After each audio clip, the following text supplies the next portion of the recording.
Welcome to Wild Spirits Outdoors, the place for real hunting talk, tactics, and a few laughs. Now let's dive in with your host, Brad Dijon. Hey guys and gals, welcome back to Wild Spirits Outdoors. If you're listening on the day of the drop, today is Tuesday, March 3rd, 2026. I am excited for this episode. I'm excited for every episode, but this one's going to be special. I'm joined in studio by special guest Todd Taylor. Todd is with the Fallen Outdoors, and this entire episode is going to be about learning the story about the Fallen Outdoors, how things came to fruition, how Todd got involved, and hopefully spread some awareness to folks out there. And if you're interested in helping, there will be information in the show notes post-recording for how you can get involved and how you can help. So, Todd, first of all, thanks for making the trip out here from the Lansing area, correct? Correct. I appreciate you coming out, and I appreciate you taking time to sit down and talk about this. Thanks for having me. Absolutely, absolutely. So, your role with the Fallen Outdoors is Michigan Assistant State Lead, correct? Correct. And is the branch that you work for, is that specific to just Michigan, or is it a regional? Well, the Fallen Outdoors is a nationwide organization that's broken down into regions and then broken down into states. So I am the Assistant State Lead for Team Michigan. Okay. And what is your background and connection? Are you born and raised Michigan guy? Yep, I was born and raised in Michigan, actually a little town around the Lansing area called Perry. Okay. And you served in the military? That is correct. And what branch were you in? I was in the Army for 8 years. Excellent. Well, thank you on behalf of me and the guests for your service. We appreciate it. Thank you very much. Obviously, getting involved in the Fallen Outdoors, you probably have a passion for the outdoors to begin with. Yes, I do. Did that start young in age, or was that something that came about later on in life? It actually started young in age. I don't know. I was probably about 11, 12 years old. A family friend introduced me to deer hunting, and then it just took off from there. And then my uncle took over as far as enhancing my passion for the outdoors, getting me into fishing, and then introduced me to walleye fishing and salmon fishing. And then it was all over. Yeah, pretty much, yeah. So based on some of the conversations you and I have had back and forth on the phone, I would say you're a pretty passionate fisherman. Is that a fair assumption? Yeah, probably too passionate to tell you the honest God truth. Sure. I can respect that. I mean, when it comes to, I'm the same way when it comes to deer hunting. It's more of an obsession than anything. But I guess there's worse things that I could be obsessed with. Yes. Yep. So when did you first discover the Fallen Outdoors, and kind of tell us a story about how you got involved with it? Well, actually, the Fallen Outdoors found me. Okay. It was about 4 or 5 years ago. I was personally in a bad spot. And I was going through a divorce. I lost a house to a house fire, and 3 weeks later, I lost my brother to a heroin overdose. I was not in a good place mentally. One of my friends, who was a staff member of the Fallen Outdoors, had reached out to me. I kind of explained to him what was going on, and he's like, hold on, you need to talk to somebody else. And I said, no, I don't need to talk to anybody else. And I was at that point. And actually, it was the state lead at that time called me. And we talked, and we got outdoor. He took me outdoors. It was a deer hunting trip. And just getting out there and not having to worry about anything. Sure. You listen to nothing. You get away from life, and gives you time to reflect on things. And mind you, I didn't know this staffer from anybody, but him and I connected. It's just that whole veteran bond that we have. He understood where I was coming from. He told his story. I told my story. And then I just became a member of the Fallen Outdoors. And then for about 2 years, as a member, I was heavily involved with the events that they had, the Fallen Outdoors Team Michigan had going on. And they were trying to recruit me for a staff member. And I kept saying, no, I owned a business at the time. Because if I wanted to do it, I wanted to be fully committed to it. And my business would have been interfering with that, and I didn't want that. So I sold my business. I became a staff member. I think I was a staff member for maybe a year. And then I became a board member. And just about 2.5 years ago, I became the assistant state lead. Excellent. So obviously that's a big step to take, selling a business to become fully enveloped in this. What was it about the organization and about the brotherhood that you guys have formed that really made you say this is what I need to do with my life? I think it's exactly what you just said. The brotherhood. There was, they reached out to me. They made that connection to me, and I wanted to give back. Sure. I served in Desert Storm. I have buddies of mine from Desert Storm I haven't seen in 30 years, but we still talk. I mean, when you see that movie, the HBO, that series the HBO did, Band of Brothers, I mean, that's truly what veterans have. I mean, we haven't, me and my buddies haven't seen each other in 30 years, but yet we call each other every month. We call each other on our birthdays. It's just a bond that can't be broken. That same bond was there when I met other veterans. So it was mainly just me giving back to the community, the veteran community. Like, they were there for me. I want to be there for somebody else. That's awesome. That's really, it's really impressive to see. I mean, I did not serve. I have tremendous respect for everybody that has served in the armed forces. I have a lot of really good friends and a couple that are really, really close to me that have served, and they have gone through some unique challenges, we'll say.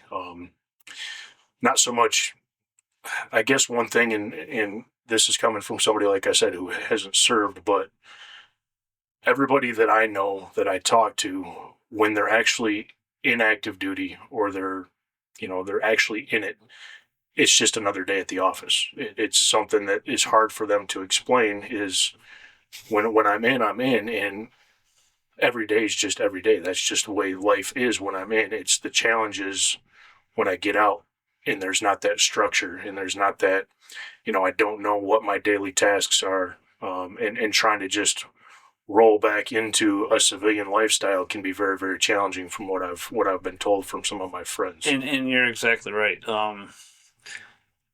A veteran has a certain way of thinking, and just like you said, a structured lifestyle while they were in the military. And that's, lack of a better word, drilled into us. I was, my last 3 years in the military, I was a basic trained drill sergeant. I was guilty of drilling that into, because you're taking an 18, 19, 20-year-old kid and training them to become something that they're not used to being. Sure. And then when they get out, they have that certain way of thinking, but as a civilian, it's not there no more. And their minds have a tendency just to wander, or they feel lost. And a perfect example of this is, last February, my stepdaughter got out of the Navy, and she called me. She says, "Dad, I feel lost."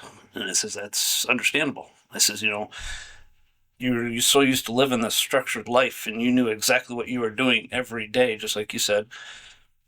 And when you get out, you have no direction. And all your comrades are still in the military, or if they got out like you did, they went home and lived their lives. All your high school friends have moved on with their lives. So now it's just you, and you don't know what to do with yourself. And I said, what you do is exactly what you do is you reach out. And she called me every day for probably 3 months. And we talked, and one thing I told her, and you know how kids can be, I told her, I says, if you don't do anything else for me, do this one thing: file your VA claim now. Open your VA claim now. And she says, why? I said, don't wait like I did. I'm fighting to get my VA benefits. That's something that you earned when you were in the military. Open your claim now. And she did, and she got rated at 90% right off the bat. Good. So, yeah, it's just the military trains you how to become a soldier, but they don't train you how to become a civilian. Sure. It's they say they do, but they don't. They try to prepare you, but they can't. I mean, it's a classroom, and it's not specialized to that individual per se. Right. So, but when you're joining the military, it's just a bunch of yelling and stuff, and you're basically, when you're 18, 19, 20 years old, you get this mentality is I need to get this right, or I'm just absolutely going to be screamed at and dogged on for the rest of my life Right. in the military. And but yeah, that's probably that's the biggest struggle I see that veterans have, and other, I mean, and it's even worse if you've been to war and you've, Afghanistan, Desert Storm, any of the conflicts, Somalia, anything like that. It just, you got those issues to deal with. Sure.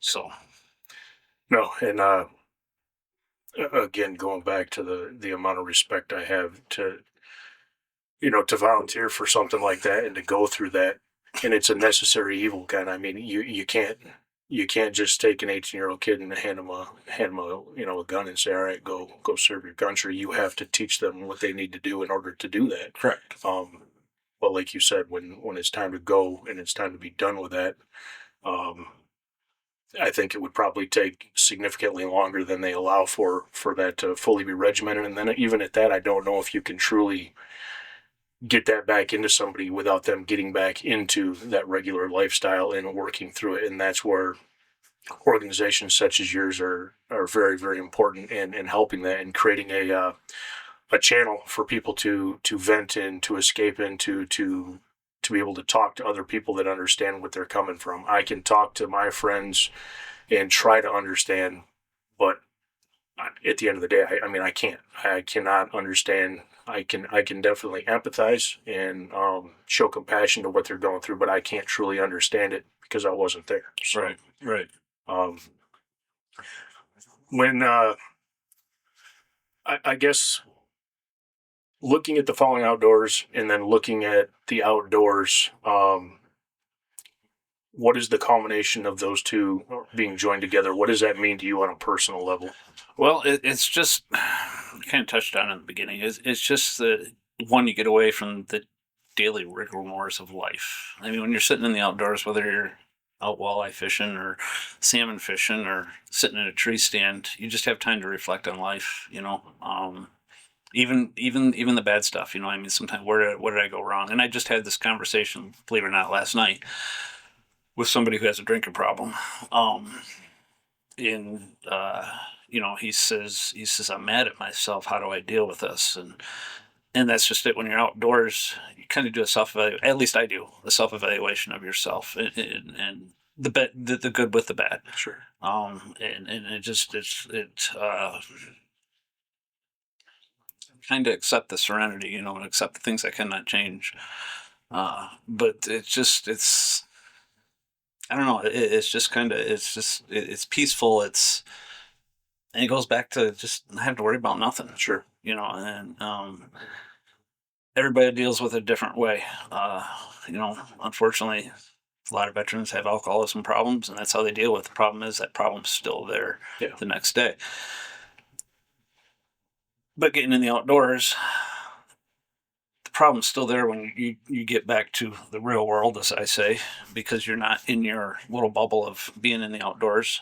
But it seems different. I don't know how to explain it. Maybe there's a clarity there that. Yeah, it kind of goes back to something that I read about quite a while ago. And it was about a business owner that his truck broke and this broke and that broke, and he gave this guy a ride home, and the business owner was telling him about his day and how terrible it was, but. They got back to the business owner's house, and the guy pretended to take a jacket off and hung it up on a tree. And the guy that gave a ride home, he's like, "What was that all about?" He's like, "Well, I don't bring my problems home. I hang them up on the tree because that's not my family's problems." So it's kind of the same thing with, at least for me, in the outdoors, is I leave my problems out there.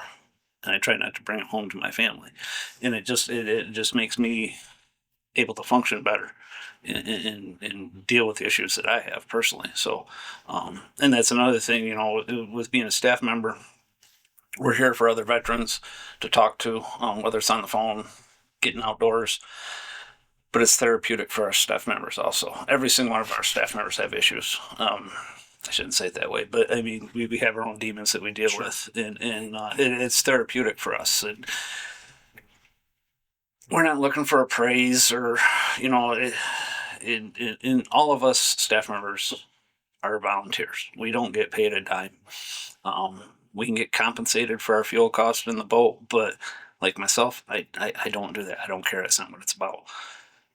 It's about creating that escape for that individual, maybe give them a chance to do something they've always wanted to do that they may not be able to afford to do, or, because we charge nothing for them. I specialize in walleye fishing, and to get guys and gals out on the Detroit River, it may be something they've always wanted to do.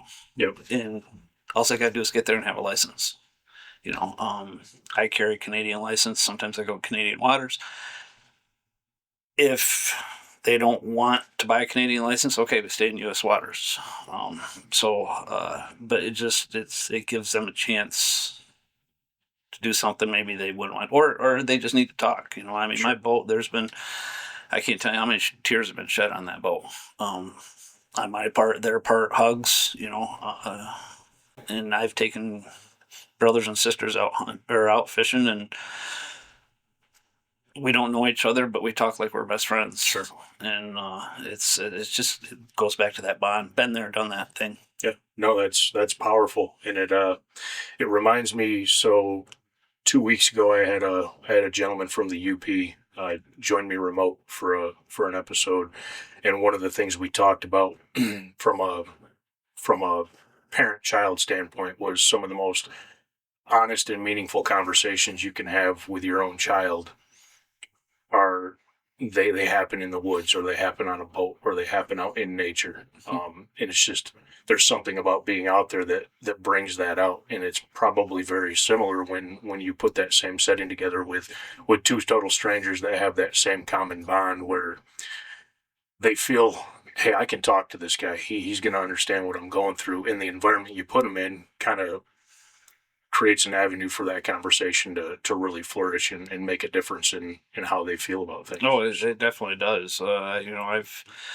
had veterans reach out to me. Well, it wasn't long ago, probably 2 months ago. I had we have a private Facebook page, and we're broken down into regions, and somebody got on there and said that there's a veteran in Michigan who's in need right now. His son's active duty. His dad needs help. Can somebody from Michigan reach out? So I read that, I immediately put a comment on there, and it says, you need to contact me, PM me, call me at this number. And shortly thereafter, they did, and they gave me the gentleman's phone number, and that guy was in a bad place, and I don't know who he was. And we talked for 3.5 hours, and he's still here today. Good. And that's what it's about right there, and his son was, thanking me up and down. I'm like, that's what we do. That's why we're here, somebody to talk to. And lots of times that's all. And this gentleman I was talking to, this veteran I was talking to, he'd never heard of the Fallen Outdoors, and neither had his son. It was actually his son's sergeant that put the post on Facebook. And then, but yeah, now, I call him weekly, check on him. His son reaches out to me, and the friendships that are made are just unbreakable again. Yep. No, that's amazing to hear. And it's really good to know that there's organizations like yours out there that are doing these kinds of things. I guess for folks that are listening, I ran into the Fallen Outdoors at the Kalamazoo Outdoor Sports Expo. I was actually there with a really good friend of mine who is he's 100% medically disabled and retired from the military. And we had walked by your booth. He had heard of you before, and he said, "Hey, this is a really great group here." So I struck up a conversation with one of the gentlemen there at the table, and that's how I ended up getting in contact with you. So that's the backstory of how, because I had never heard of the Fallen Outdoors either. So that was kind of the backstory of how this conversation came forward. And I know I said it already, but I really do appreciate you doing this, because the hope for this is if somebody's listening to this and they're struggling, to know that there's people out there that they can talk to that will understand what they're struggling with, and for folks that like myself who may not have ever served but want to help. Hopefully, this will encourage folks to do so. How was the Fallen Outdoors originally founded, and when was it founded? Well, originally, in my timeline might be off a little bit, but it was founded by three soldiers sitting on the side of a mountaintop in Afghanistan, approximately, I think it was 12 or 15 years ago, somewhere around there. But they were just sitting on the mountaintop pulling guard duty. Eric Blanken is one of the founders. I don't know the other two gentlemen's names, but I do know one of them got killed in Afghanistan. But they were just talking about their love and their passion for the outdoors, and they struck it up. And they're originally, the Fallen Outdoors was formed out in Washington State. Okay. So, and that's where all three of them were from, and they were talking about going home, hunting and fishing, and Washington State is a wonderful place to hunt and fish. I was stationed in Fort Lewis for a couple of years, and the opportunities out there is phenomenal. But, and that's where the idea was born, and say, hey, we can help each. And when they went back, they hunt and fished together, and they're like, hey, we can help other veterans do this. And then it just started growing and growing and growing. Now here in Michigan, it's been here about 6 years. Okay. Is here in Michigan. But and we've come a long way in the time that I, from a member to a staff member. We went through a little bit of chain of command change about 2.5 years ago, and we are way beyond. How do I want to say this? We're way further today than we were 2.5 years ago. Sure. It just my state lead, Jason Nielsen. He's like, you're in charge of PR, and that's, I'm not afraid to talk to people. I think that's where the business aspect comes from. Sure. Two businesses. I've owned two businesses. I've been fortunate and able to sell both of them. So I don't have a problem talking to people. A lot of our staff members do, and when it comes to fundraising, well, here, talk to Todd. And so, and then I talk to him and whatnot, because we are a 501c3. Right. So, but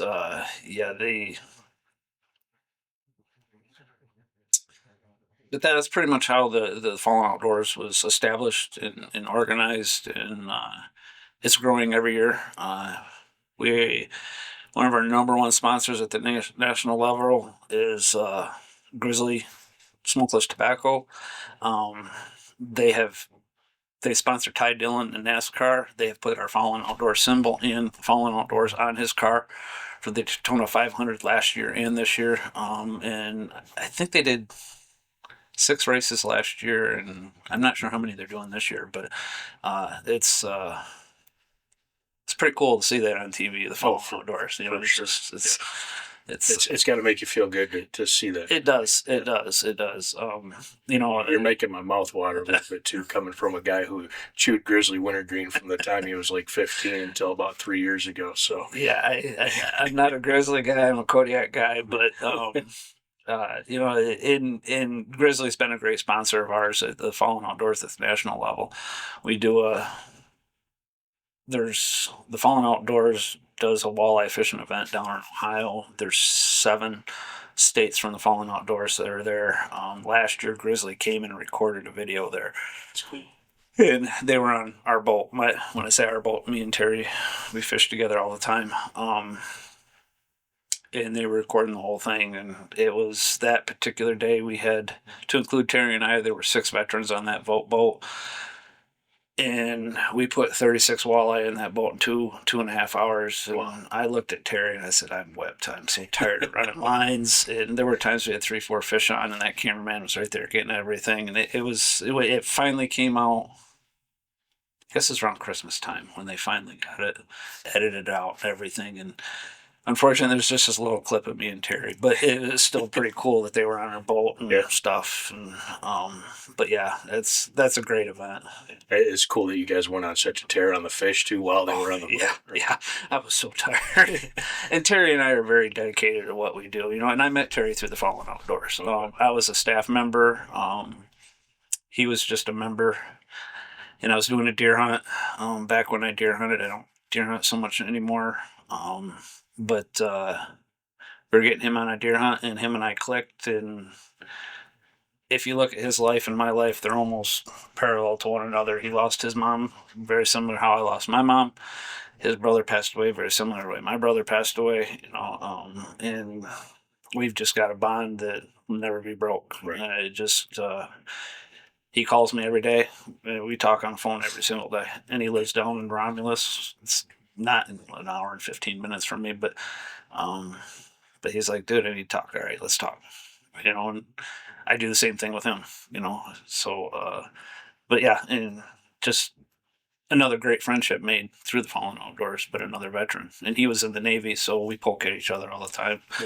Little friendly pokes. Yes, yeah. Sometimes pretty rough, but yeah. It's all in love. Yes, it is. It is. So the Michigan team of this nationwide organization, can you kind of give myself and the listeners an overview of how that is structured? And I mean, you don't have to go through like chain of command, but do you guys kind of operate when it comes to, say, fundraising or events? Are you operating kind of independently within your own organization, or does everything kind of have to run up the chain for ultimate approval? No, each state's responsible for their own fundraising.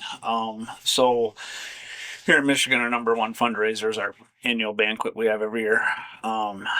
We try to move. This year will be our 4th year we've done it. Our initial goal was try to move it throughout the whole state because we are Team Michigan. We're not Team Lansing or Team Detroit. We're the whole state.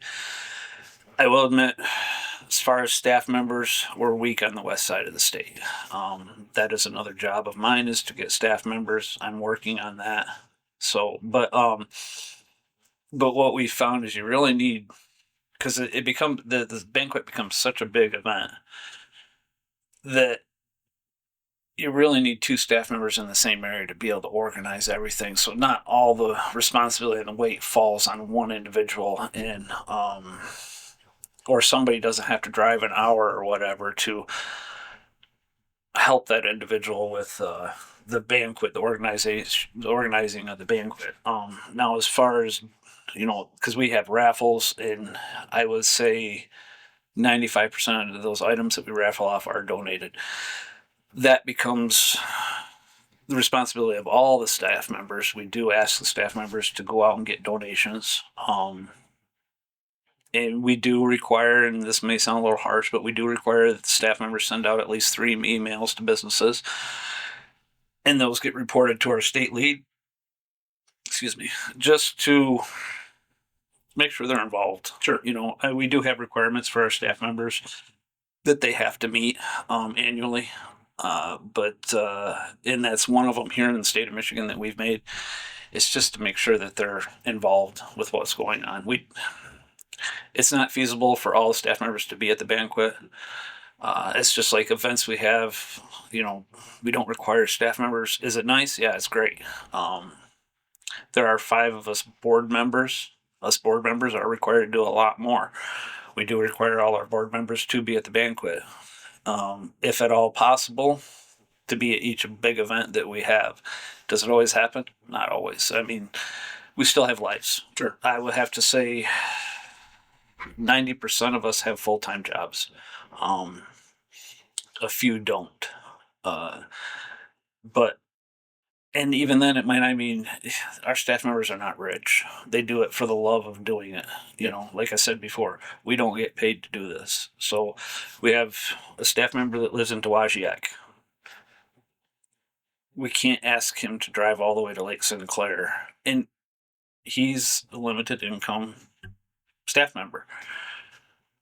But he's in the outdoors now. He's our number 1 staff member, to tell you the truth, in the state of Michigan. He should have won, in my opinion, staff member of the year at the national level. This gentleman, this staff member, if I remember correctly, he did over 2/3 of our trips last year. Wow. In the state. Wow. Jeff Ward is a phenomenal staff member. He is always taking brothers and sisters out fishing or hunting, and I can't tell you how many times he didn't get any geese this year when he was out goose hunting, and he was always bummed. And I told him, dude, keep your head up. That's not what it's. Yeah, that's a bonus, is getting that goose, but or getting that deer. But you got the what you're doing for that veteran. That's what matters. Because he'll call me and say, "Man, I feel so bad." I said, don't feel bad. These guys. I mean, yeah, we want to be able to get them. In my case, fishing the boat, or he wants to get him a deer.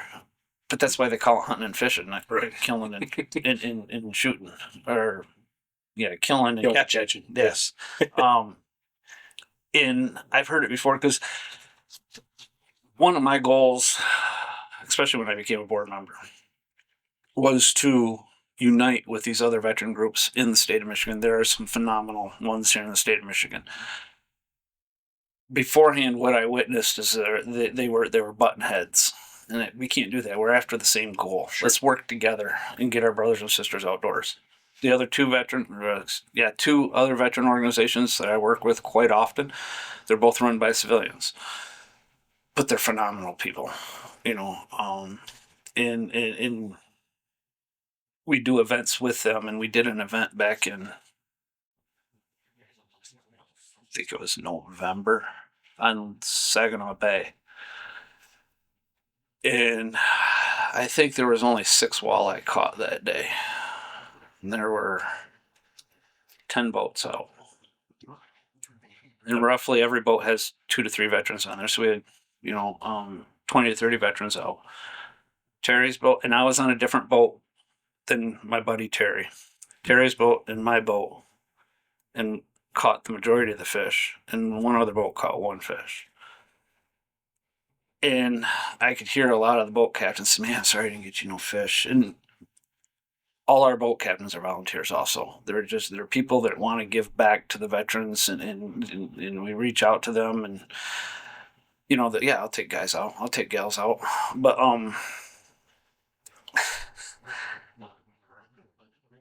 we did 2 events like that. Terry and I were the only one that caught fish, so it became a big thing that everybody wants to fish with Terry and I.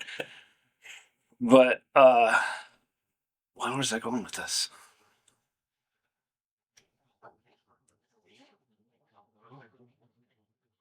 You're talking about the civilian groups that. Yeah. Oh, I know where I was. But I heard a lot of the boat captains saying,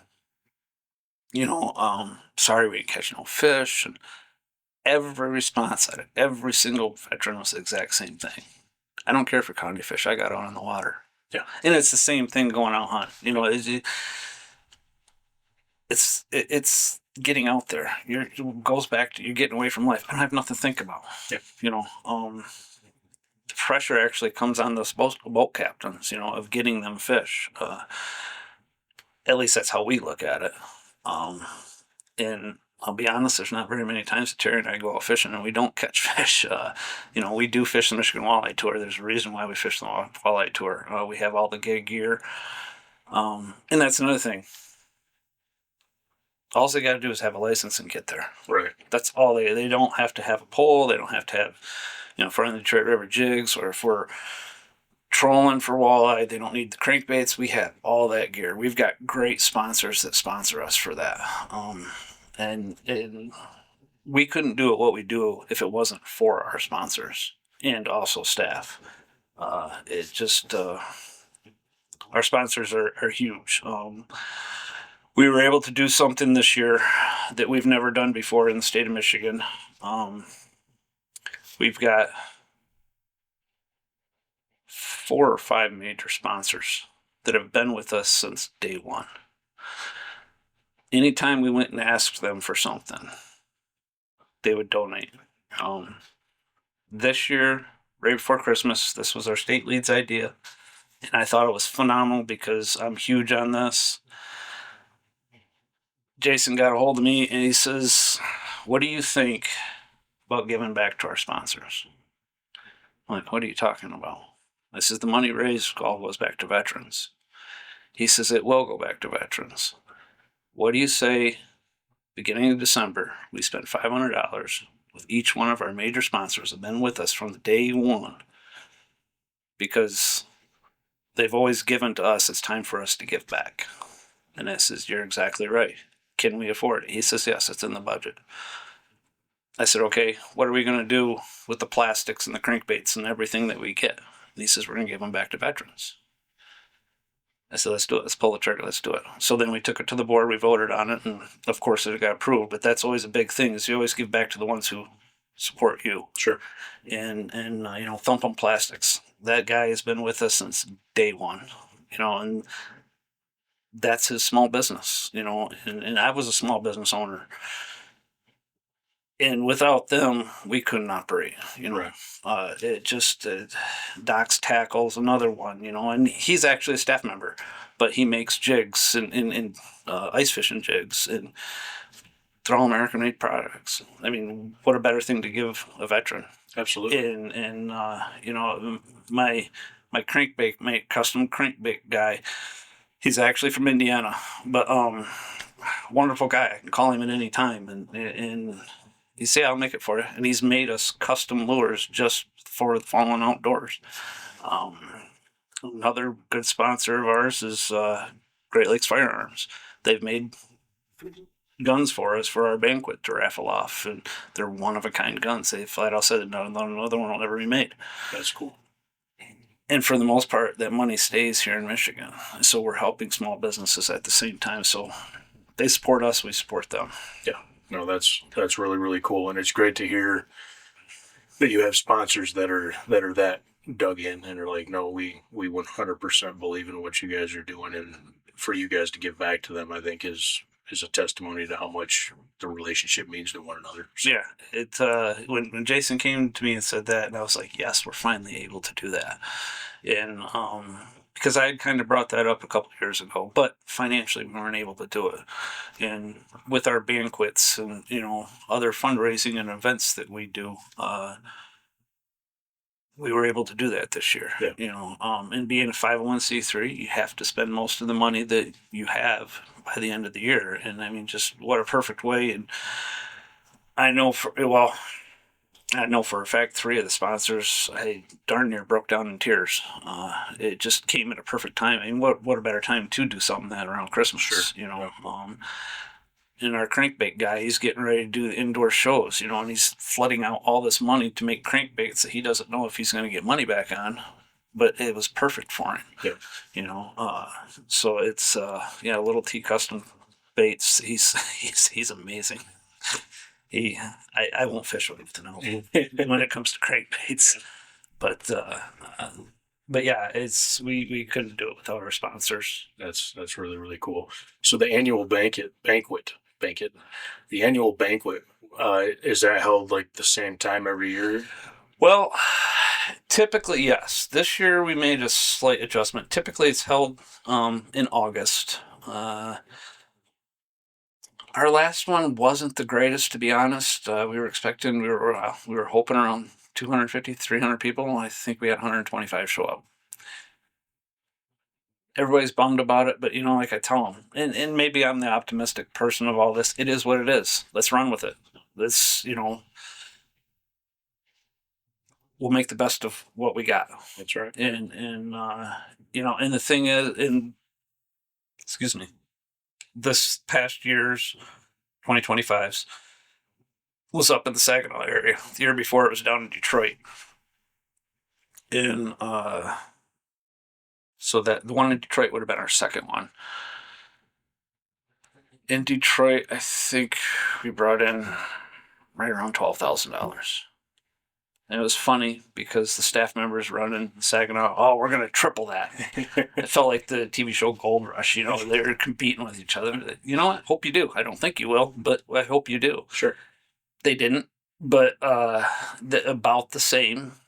But at the same time, if Detroit had more people at it, and they gave their money, Saginaw had less people, but but they seemed like they had deeper pockets. And that sounds bad, but they were willing to give more. Whoops. You're fine. They were willing to give more.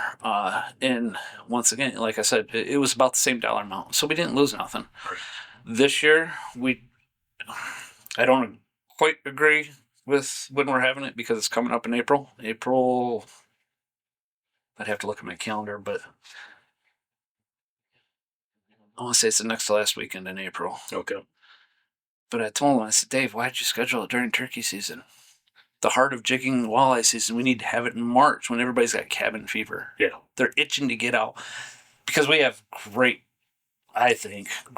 prizes to raffle off. We got tree stands, ground blinds, turkey decoys. And everybody's got the itch to get back outdoors. Do it in March. But it's in April this year. It's being held in Brant, Michigan this year. We do have limited tickets available this year. I don't remember exactly how many. I think I want to say 200 tickets, and they're dwindling fast this year, which is great for us. Yeah. But yeah, we do a blind raffle. That's a really fun one, but it's a pop-up ground blind. It's about $1,500, $2,000 worth of gear inside, and nobody gets to see. Nice. Until you win it. Yep. Last year we had I think it was a 4-day goose hunt that Honker Highway Outfitters donated to us that include lodging. You're responsible for your own food, but that gentleman, he's one heck of a goose guide. He's a phenomenal guy, but he's in the Linwood area. But it's a $5,000 hunt. Yeah, you can win it for $20. Sure. But yeah, we have TVs that we raffle off, and then we got we call them fish bowls, where you buy an arm length of tickets and you put them in whatever bowls you want. It includes dinner, but it's a good time. Kids are allowed to come and stuff, and it's nothing super formal or anything. Past couple of years, we've had Detroit Lions tickets to give away or raffle off. And one of our staff members, he donates his a set of his season tickets. I think last year they gave away the Monday Night Football ones. Oh, which very cool. Yeah. Another great sponsor of ours is our gun guy down in Warren. He's always there supporting us. Always supports us with everything that we do, and he takes care of the gun raffles that we do. Due to the laws today, unfortunately, he can't take them home, but he will. You go to a shop and he'll get you taken care of and run all the paperwork, and it's a done deal. Mike's a great guy. It's a good thing he has to move closer to me because wouldn't be able to afford to go fishing. Yeah, you'd be mortgaging the boat. Yeah, exactly. But yeah, and we do other events. We just got done doing an ice fishing event. It was a 2-part fishing event, and that's a fundraiser for us. It's not a huge fundraiser for us, but and that's for civilians and veterans. You can do both parts. Part 1 is in Saginaw. Part 2 is down in Lake Sinclair. For a civilian to get into it, it's like $50. If you're a veteran, it's $20. If you just wanted to fish one leg of it, for a veteran, it's absolutely free. For a civilian, I do believe it was $20. It might have been $30. But we have side pots, for biggest fish, biggest perch, biggest walleye, biggest pike, biggest bluegill, panfish. And I'll be honest with you, let's say a pike, if you got into the big fish for a pike and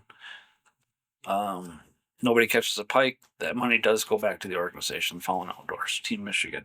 And that's another thing. All money's raised in Michigan, stay in Michigan. Our administrative fees are $0.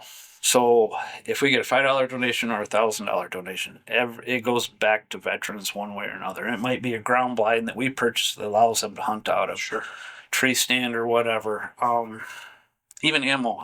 Like Jeff Ward, we supply him with a box of ammo, a case of ammo, so he can get brothers and sisters out waterfowl hunting, goose hunting. I don't goose hunt at all. But one of these days, maybe I'll go down. He's been bugging me for the last 2 years to get down there to go with him. And, but Jeff's a great guy. You couldn't ask for a nicer guy. And I don't know how he does it. The guy, he has a hard time getting around. But he's out there in the woods every day. And matter of fact, this morning I approved a post for him. He's going to Berrien Springs steelhead fishing Tuesday night, Wednesday night, something like that. And he's out there every day. He always, when you're passionate about something, you tend to find a way to make it happen. well, and we always tell him, I said, Jeff, you just dedicate so much time to this. How do you do it? And like I said before, he has unlimited income, so he's unlimited income. And he says, well, if you had as much time as I had, you'd do the same thing. I don't know, honestly. I mean, I don't get me wrong. When those walleye, and as soon, trust me, I'm jonesing to get on the Detroit River right now. There's too many icebergs going down the river. I'll be out there 4 or 5 times a week. But there is a point where I need a break. Sure. I was looking at my schedule this year between my Michigan Walleye Tour and different fishing events that I'm doing with our organization and other organizations, supporting them, and then just our general trips that we do.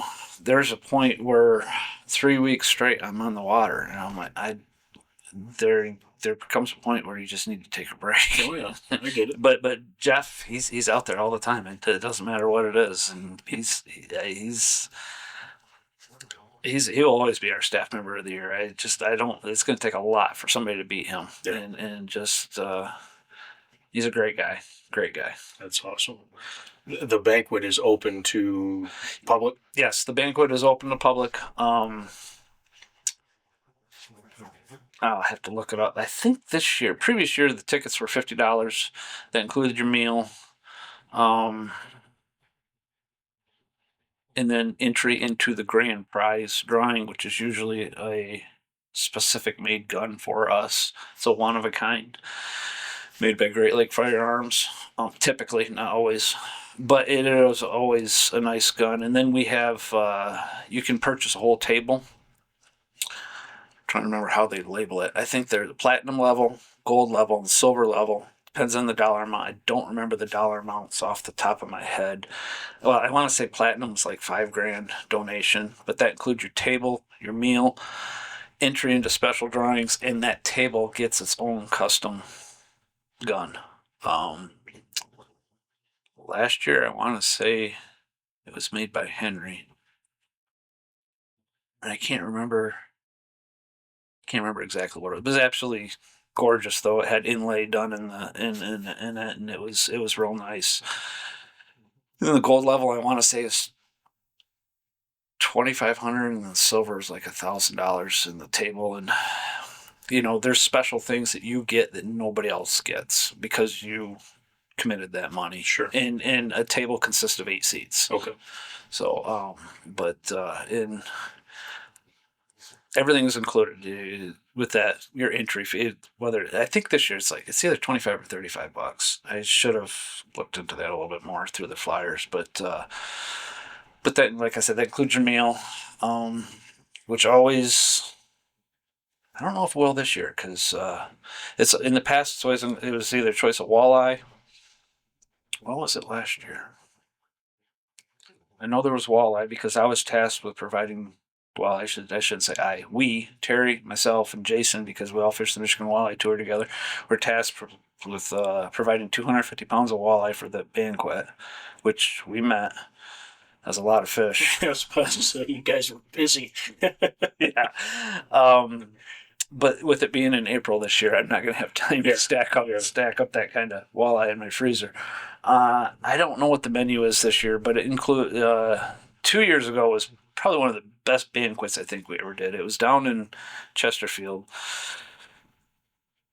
And we decided to have a cook-off amongst our staff members, which I think is personally a great idea.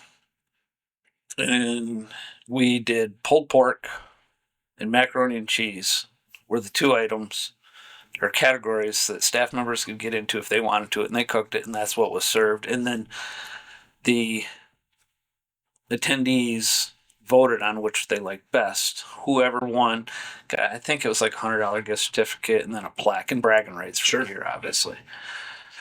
So Staff members didn't have to get into it. It's just whoever. There were 5 of us that got into it. I was one of them, and Jason was one of them, our state lead. Jason ended up winning. Rigged. Pretty much. I took second. I lost by 3 votes, from what I was told.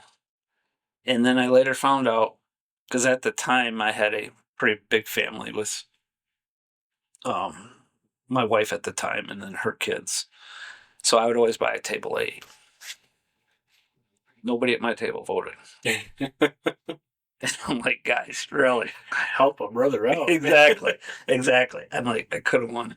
At least Jason won, because Jason won both the macaroni and cheese and the pulled pork. So he had double bragging rights, and he rubs it in pretty much. Sure.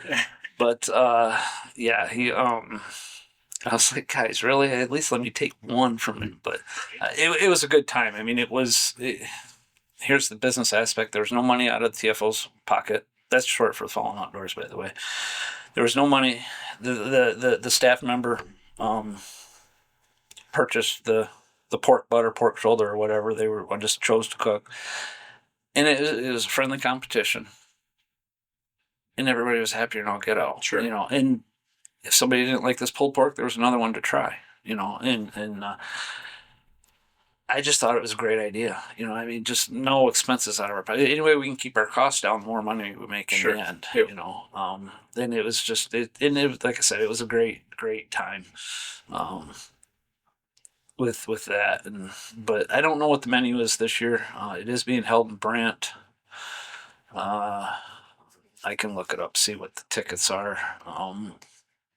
And then I can give you the information to put at the end of the show. Or I definitely will. Yeah, and really, when you think about it, if one were so inclined to sponsor a table with 8 seats, it's not a terribly, it's not a crazy amount of money when you look at it through 8 seats. If you can get a group of people that say, hey, let's all just, let's all chip in a couple hundred or.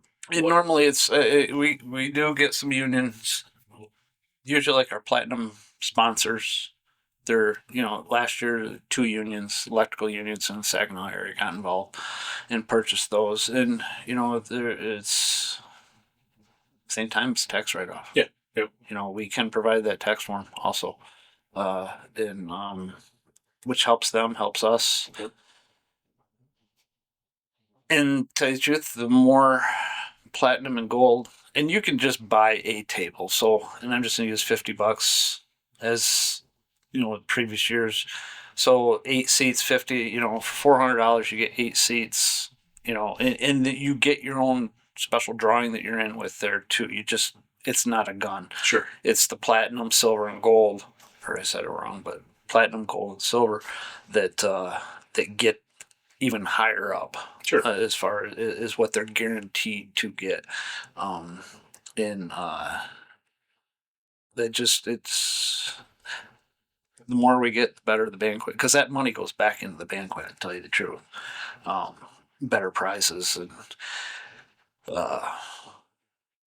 it does get to the point where, what else do we get? We got this and this and this, and but yeah, we've got some good prizes. I'm always drooling over a lot of them myself, and sometimes I win, sometimes I don't. But sure. I spend my hard-earned money just like the next person does, to get in on these raffles, But yeah, the banquet's a really good time. It's a lot of work, but it's very rewarding. In the bonds you make with people, even just the small businesses. I mean, I really can't stress how important small businesses / sponsorship is to us. Sure. What they do. We got a law firm that sponsors us for the ice fishing event that we do. It's called Warriors on the Rocks. And that's huge for us.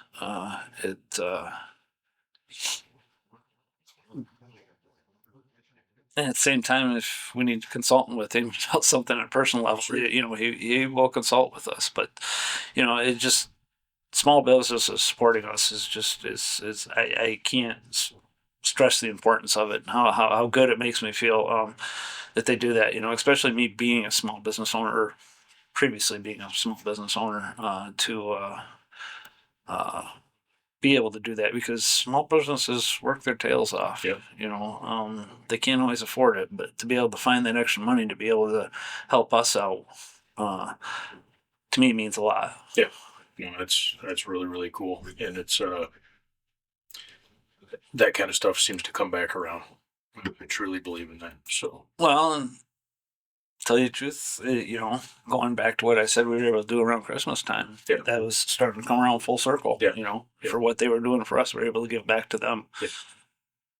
Absolutely. Let me take a look at my notes here. Aside from the banquet, and I know you guys do a lot of fishing trips. Now you've talked about some goose hunting. I know there's deer hunting. How do these trips come to fruition? Like, if say somebody's listening and they've got I'll use myself as an example. I've got a 60-acre chunk of property. I'm selective about what I harvest out of there. So there's, there might be ample opportunity for somebody else to come, and I'm like, hey, I would love to have you guys come out and bring a veteran. How do people get involved in that way? Well, the easiest way would be to, especially since I'm on the show and you're going to have my contact information, would be to get a hold of me. And then what I would do, because Michigan falls under the Fallen Outdoors Midwest, and we're a private group. So let's say you got with me and say, hey, Todd, I said I'd like to get a couple veterans out hunting. I'd be like, okay, do you have any stipulations? And let's say you do. Yeah, nothing smaller than an 8-point, or no does, or excuse me, does only. Be like, okay. The way I look at it is your land, your rules. We follow it. We do have a landowner's agreement that you sign that waives you of any responsibilities if something should happen. You can't be sued or anything like that. So if you got with me and said, yeah, I'd like to get a couple veterans out on, and I'd be, okay, do you have any dates in mind? Well, no, kind of an open. Okay. So I would get on our private page and I put a posting on there, and I do the who, what, when, where, not necessarily how, but, how many veterans, who qualifies for it, which is always the same. It's veterans, active duty, Gold Star families. And then I would, the place, the time, and then the requirements. In this case, must provide own gun, ammo, and license. And we'd always check licenses beforehand. A couple of years ago, I don't know why, but somebody checked a license and the individual did not have a license. And they're like, well, we can't do this. So then we made that a criteria. We got to check licenses. As simple as it sounds, but it can be slipped. Yeah. And, well, and especially like me, I'm kind of jumping around here a little bit, but excuse me, walleye fishing. There's times I'm pushing that Canadian-Michigan border, and that's a big fine if you get caught in Canada without a license. Sure. But anyway, so then I say I'm looking for 2 hunters, 2 veterans, on such and such a date up in the Wago area to go adult-only hunt. And comment below with some quirky saying like, flat tops or something like that. And then veterans will just get in there and make comments, and I might get 2, I might get 50. So the way we do it is we do a name generator, a number generator. We basically have a raffle. Yep. 2 individuals are picked. Then we do 2 alternates, just in case those 2 individuals cancel out, the hunt can be fulfilled. That is so embarrassing when you get 2 people and one doesn't show up, or they both don't show up, and then you're just the staff member's like, and then hopefully you would have enough room for the staff member also, or the staff member would just sit in the blind with the veteran and just sit there and with them. That way, because we have waivers that the veteran has to sign, and then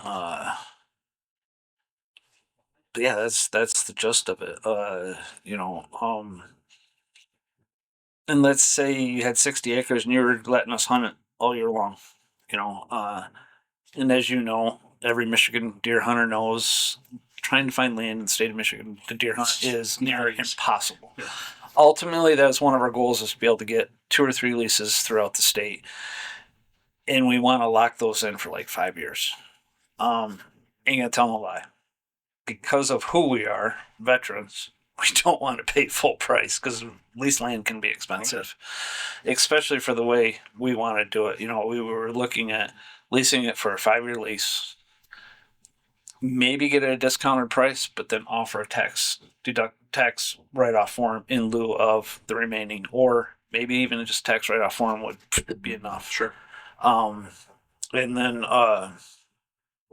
but then we would have exclusive rights to that property with a lease, to be able to turkey hunt, squirrel hunt, deer hunt, grouse hunt, if there's grouse on the property, anything. Yep. So, and hopefully, and it would all be discussed and it'd all be put in writing, put some food plots on if we could, but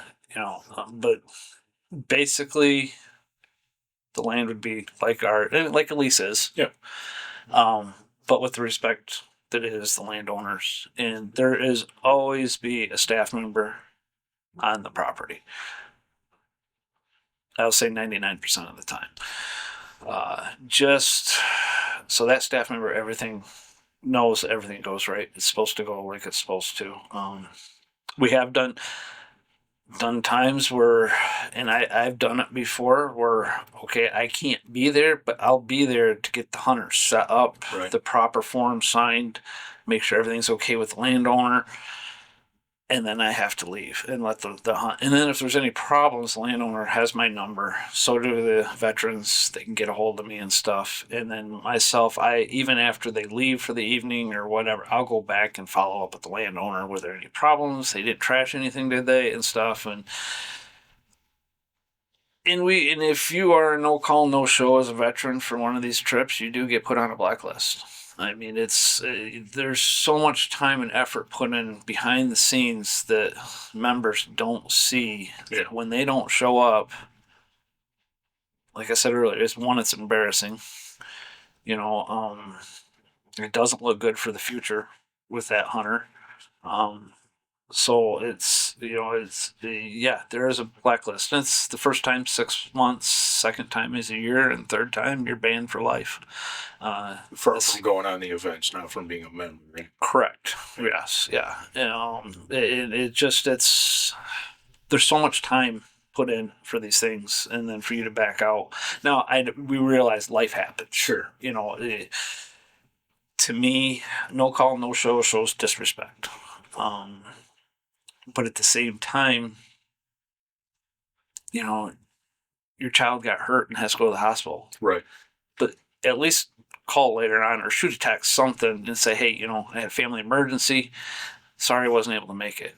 We totally understand. Yeah. It happens. Your car broke down on the way too. Or my car wouldn't start this morning. Okay, it happens. We understand it, but just communication. Yep.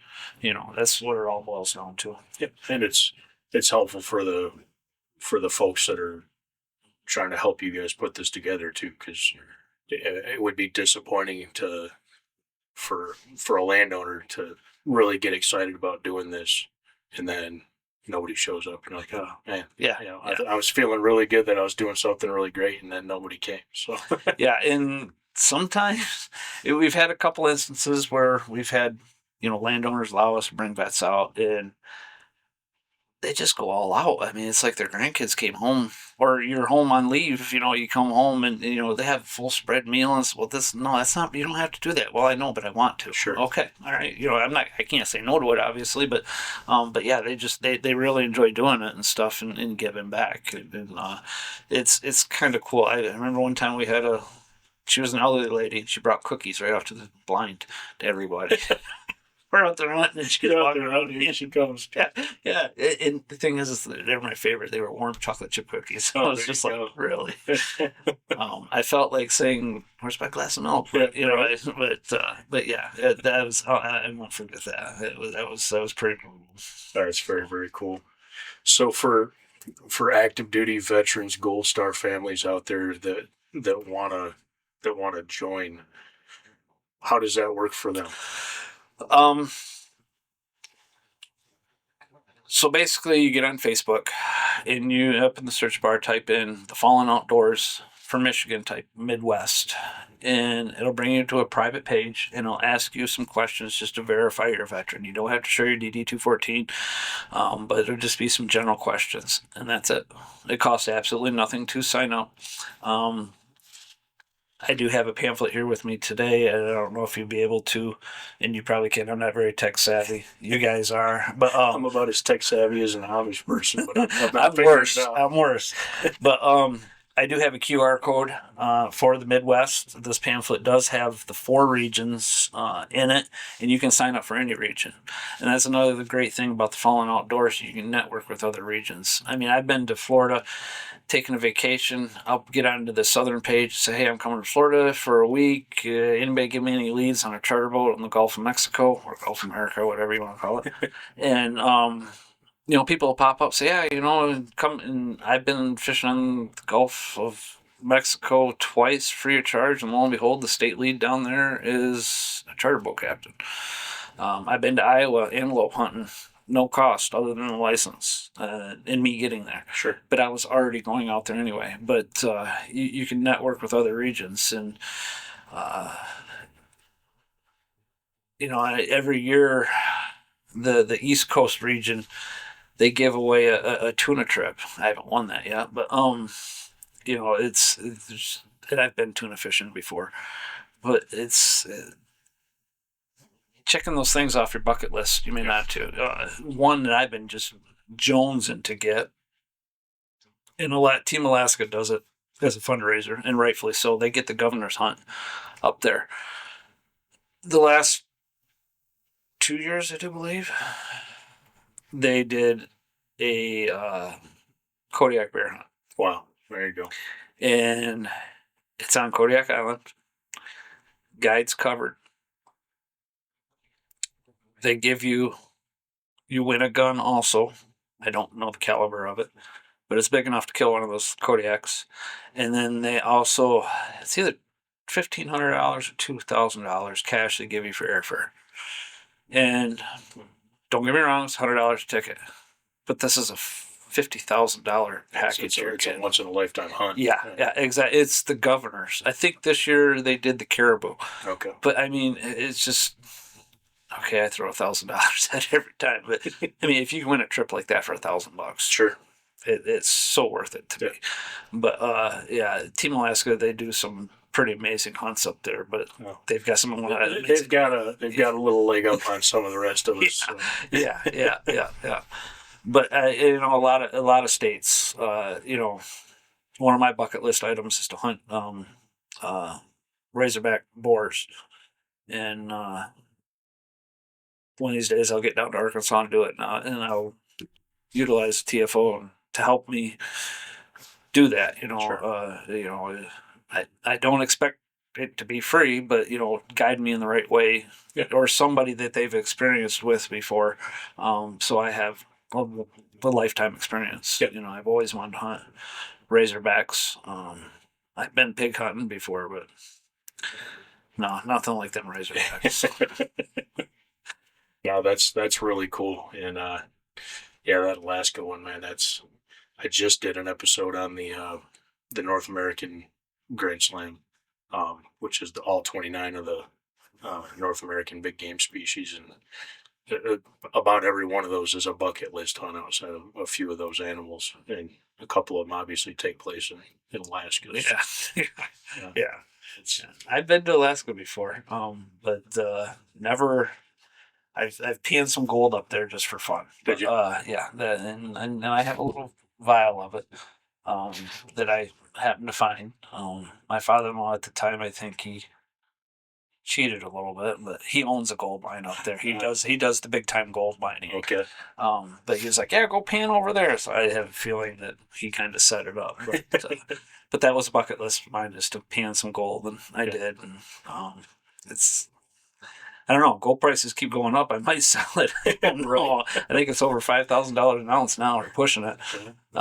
But I probably got to think of all those raffle tickets you can get. Yeah, exactly. Yeah. Okay, I'll take bunch of them raffle tickets, and then I'll just go pay for some more gold while I'm up there. So you had mentioned, obviously, Facebook is the main driver for Yes. folks to become members. So Yes. social media has probably played a very crucial role in how TFO works throughout it. Yeah, it's the only way we communicate. Even as staff members, the national level broken down to states, it's all done over Facebook. It's social media. I shouldn't even say so. Well, it is social media, but it's solely over Facebook. And then obviously Messenger. Even when you get brought in front of national, like I have a couple times, it's all done on FaceTime. So everything is done social media. Another cool thing, kind of jumping around here, but TFO, we do a thing around Christmas called 25 Days of Christmas. And every day from December 1st to December 25th, they give away prizes that have been donated to us by sponsors. And it's pretty cool. Yeah. I've given away a couple things personally that have been donated to me, and it's kind of overwhelming the amount of people that comment on it. Obviously being a walleye guy, they're walleye fishing baits, and some of them are, they're all custom made crankbaits, and I have 1,200 comments on it, and I have to pick one person to win this prize package. Last year, no, I take that 2 years ago. A guy from Texas won them. I'm like, I know walleye down there. Last year, or this past Christmas, the gentleman that won it. Actually, I gave two away this year. One guy was actually here in Michigan, and the other gentleman was Wisconsin. So definitely Wisconsin, another big walleye state. Yep. So, yeah, it's a good time. And then Team Michigan on Christmas Day, we give away a gun. Very cool. Last year, I think we gave away 5, to tell you the truth. It might have been 4. That was a very humbling experience, to say the least. Jason, our state lead, was doing up thing. He got in trouble by Facebook because they were guns. Yeah, gotta be careful with the Facebook pop-up. Yeah, he said some words he shouldn't have said, so he got banned. Thankfully, he was pre-recording it and got banned before it happened. So I had to post it. So I became the middleman for whoever won. And then we did one gun last year that was for females only, which was pretty cool. It was a purple 9mm, and it was sweet. But a lady from Tennessee won it. Was it North Carolina? I'm sorry, North Carolina.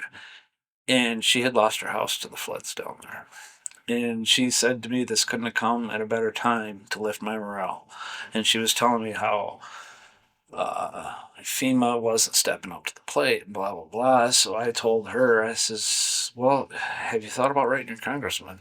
Well, nothing's going to happen. I says, well, if you write your congressman and I write my congressman, and I'll talk to a couple other buddies and they write their congressman, maybe we can get the ball moving here. Yeah. And she's like, oh, okay, or whatever. So I did my part, and I know my other two buddies did their part. And she texted me back 3 weeks later. She says, I don't know what's going on, but FEMA's taking care of everything now. I said, you write your congressman? She said, no. I said, me and my buddies did. So, I don't know who she was. Sure. But she needed that shoulder to lean on. Yep. And that gun gave her that little bit of inspiration. It helped her get through Christmas and lift her morale. And then 3 people that didn't know who she was, basically stood up to him. And because I'm a firm believer in writing congressman when it comes to stuff like that. Oh, And got the ball moving. yeah. And it's working together, just sticking with each other. Absolutely. That even ties back into the conversation I had with a gentleman from the UP, because a lot of that conversation had to do with the Michigan deer regulations, and how so often people say it doesn't matter what I say, they're not going to listen to me anyway. But it's there's power in numbers, and I don't need to know you to to see what you're going through and see if I can help. And I've written plenty of letters, and I've gotten some of the canned responses back from my congressmen and women, but I still find it's a very vital portion. Yeah. We're not engaged as we vote, and then we kind of shut it down until the next election cycle. But there's a lot more to it than that. This doesn't really have to do with falling outdoors, but several years ago, my former wife, she's a great person. We just grew apart, but she's an operating engineer, and she got laid off. She went 12 weeks. She filed for unemployment. She got 12 weeks, or she went 12 weeks without a check. And she's frustrated, rightfully so. Yeah. So I told her, I said, I'll write our congressman. She said, that's not going to do nothing. I said, yeah, well. And I won't say that part. But I wrote the congressman. And it was a party of my choice. That's a better way to put it. There you go. And she's like, that's not going to do nothing. I wrote him Friday morning. Friday afternoon, he personally called me. Not his office. He called me. And he's like, what's going on? And I explained everything. Mind you, he is a veteran also. And don't get me wrong, I played that veteran card. And, that I was a veteran. And so I explained to him, she got laid off. Hadn't received a check in 12 weeks. And he's like, what? And I was like, yeah. He says, all right, I'm going to make some phone calls. And I'm going to call you back Tuesday and see if we got this resolved. I kid you not, by 5 o'clock that Friday afternoon, all that back pay was in her account. And she's like, oh my gosh. I'm like, yeah. Yeah. Like I said, that wasn't TFO related. But I guess it was kind of veteran related because, he was a veteran. And obviously he's at a higher level than me being a peon. But, I'm one of the constituents. And, and was it right for me to play that veteran card? I don't know. Maybe it wasn't, but I have it, so I'm going to play it. 100% right to do it. Yeah. It's like we just said. We vote on these people, and then we just sit there and complain for 2 years or 4 years until they're there to represent their constituents. So if you've got a problem, you can't not reach out and then complain. Is the way I look at it. You got to be involved. Well, and that's something else. With falling outdoors, I have been trying to fight for some more rights in this state for veterans. Right now, if you're 100% disabled, you get free hunting license, free fishing license. You don't have to pay property taxes. You get one vehicle that is free for registration. But what I'm trying to do, and there's a lot of states that do it, if you're 100% disabled and you are a veteran from another state, you should still be allowed don't have to pay for a fishing license or hunting license. And that congressman I told you I wrote, he will be running for governor, and I'm hoping that I can talk to him some more about that. But I would really like to see that for veterans from other states to be able to come here and enjoy the great state of Michigan that we do have. Yep. And it not cost them an arm and a leg. Sure. And it's, I get veterans from Chicago that call me, hey, can I go walleye fishing? Will you take me walleye fishing? Yeah. But, how much does license cost? Oh, I can't afford that. And thankfully, I have 2 or 3 sponsors that will foot the bill for them. I had that happen last year. Got a bait shop down in Detroit, huge sponsor of us, DipNet down there. I went in, I hadn't fished for 2 or 3 weeks on the Detroit River for what reason, I don't know. So I went in there and I say, hey, Captain Rich, I said, where's the fish? I says, I'm taking a trip out this morning. He told me, I was like, they don't want to get their Canadian license. So opens up his till and hands it. He says, on me. So when I get to the boat launch, I told the vet. All right. Make sure we can hear each other again. You hear me? Yeah, I can hear you. All right, perfect. All right, so before Big Brother heard us and tried to shut us down here, you were talking about what was his name, Captain Rich? Yes, yeah. But yeah, he reached into his drawer and to his till and handed me the money to allow these 2 veterans to buy their license. So we got to the dock, and I met them at the dock. And I told him, I said, hey, the fish are in Canadian waters. DipNet, Captain Rich, has offered to pay for your licenses. Both of those veterans says, no, we'll do it. We'll pay for it. I said, no, he gave me the money to pay for your licenses, because you guys didn't. At first you told me you didn't. I said, no, we'll do it. It's just. And I was like, are you sure? And they're like, yep, we'll just do it right here on our phone online. It's like, okay. So I went back to Captain Rich after we were done fishing. We caught our limit. And I went back there and I said, hey, they ended up buying their own licenses, so, here's your money back. And he's like, nope, that's your guys's. And I'm like, no, no. He says, yep, that's what we want to do. And I'm like, all right, fine, I'm going to buy some lures from you. I'll spend the money back into the store. And that's one thing about Captain Rich down there. I'll go in there and he goes, hey, Todd, what's up? Hey, not much. And is he taking veterans out today? Yep. So what are you in here for? So, well, I got to get a bunch of crawlers and I'm going to get some plastics and some colors I don't have. And he'll go through and he'll be like, here, they're catching them on this one, this one, this one, this one, this one. I'm like, okay, cool. And I'll take them to the cash register and he said, nope, those are on the house. Captain Rich, how are you going to make any money if you let me buy something? Right. I said, TFO is paying for it. Let me buy something. Nope, it's on the house. And they do a fishing tournament on the Detroit River. It's called the Ultimate Fishing Derby, and it's like a month or 2 months long. I think it's a month long, and every week they give away. Is it I think it's $5,000. Wow. For the biggest walleye, one biggest walleye, and then at the end of it, they give away the largest overall walleye. I think it's $10,000. Wow.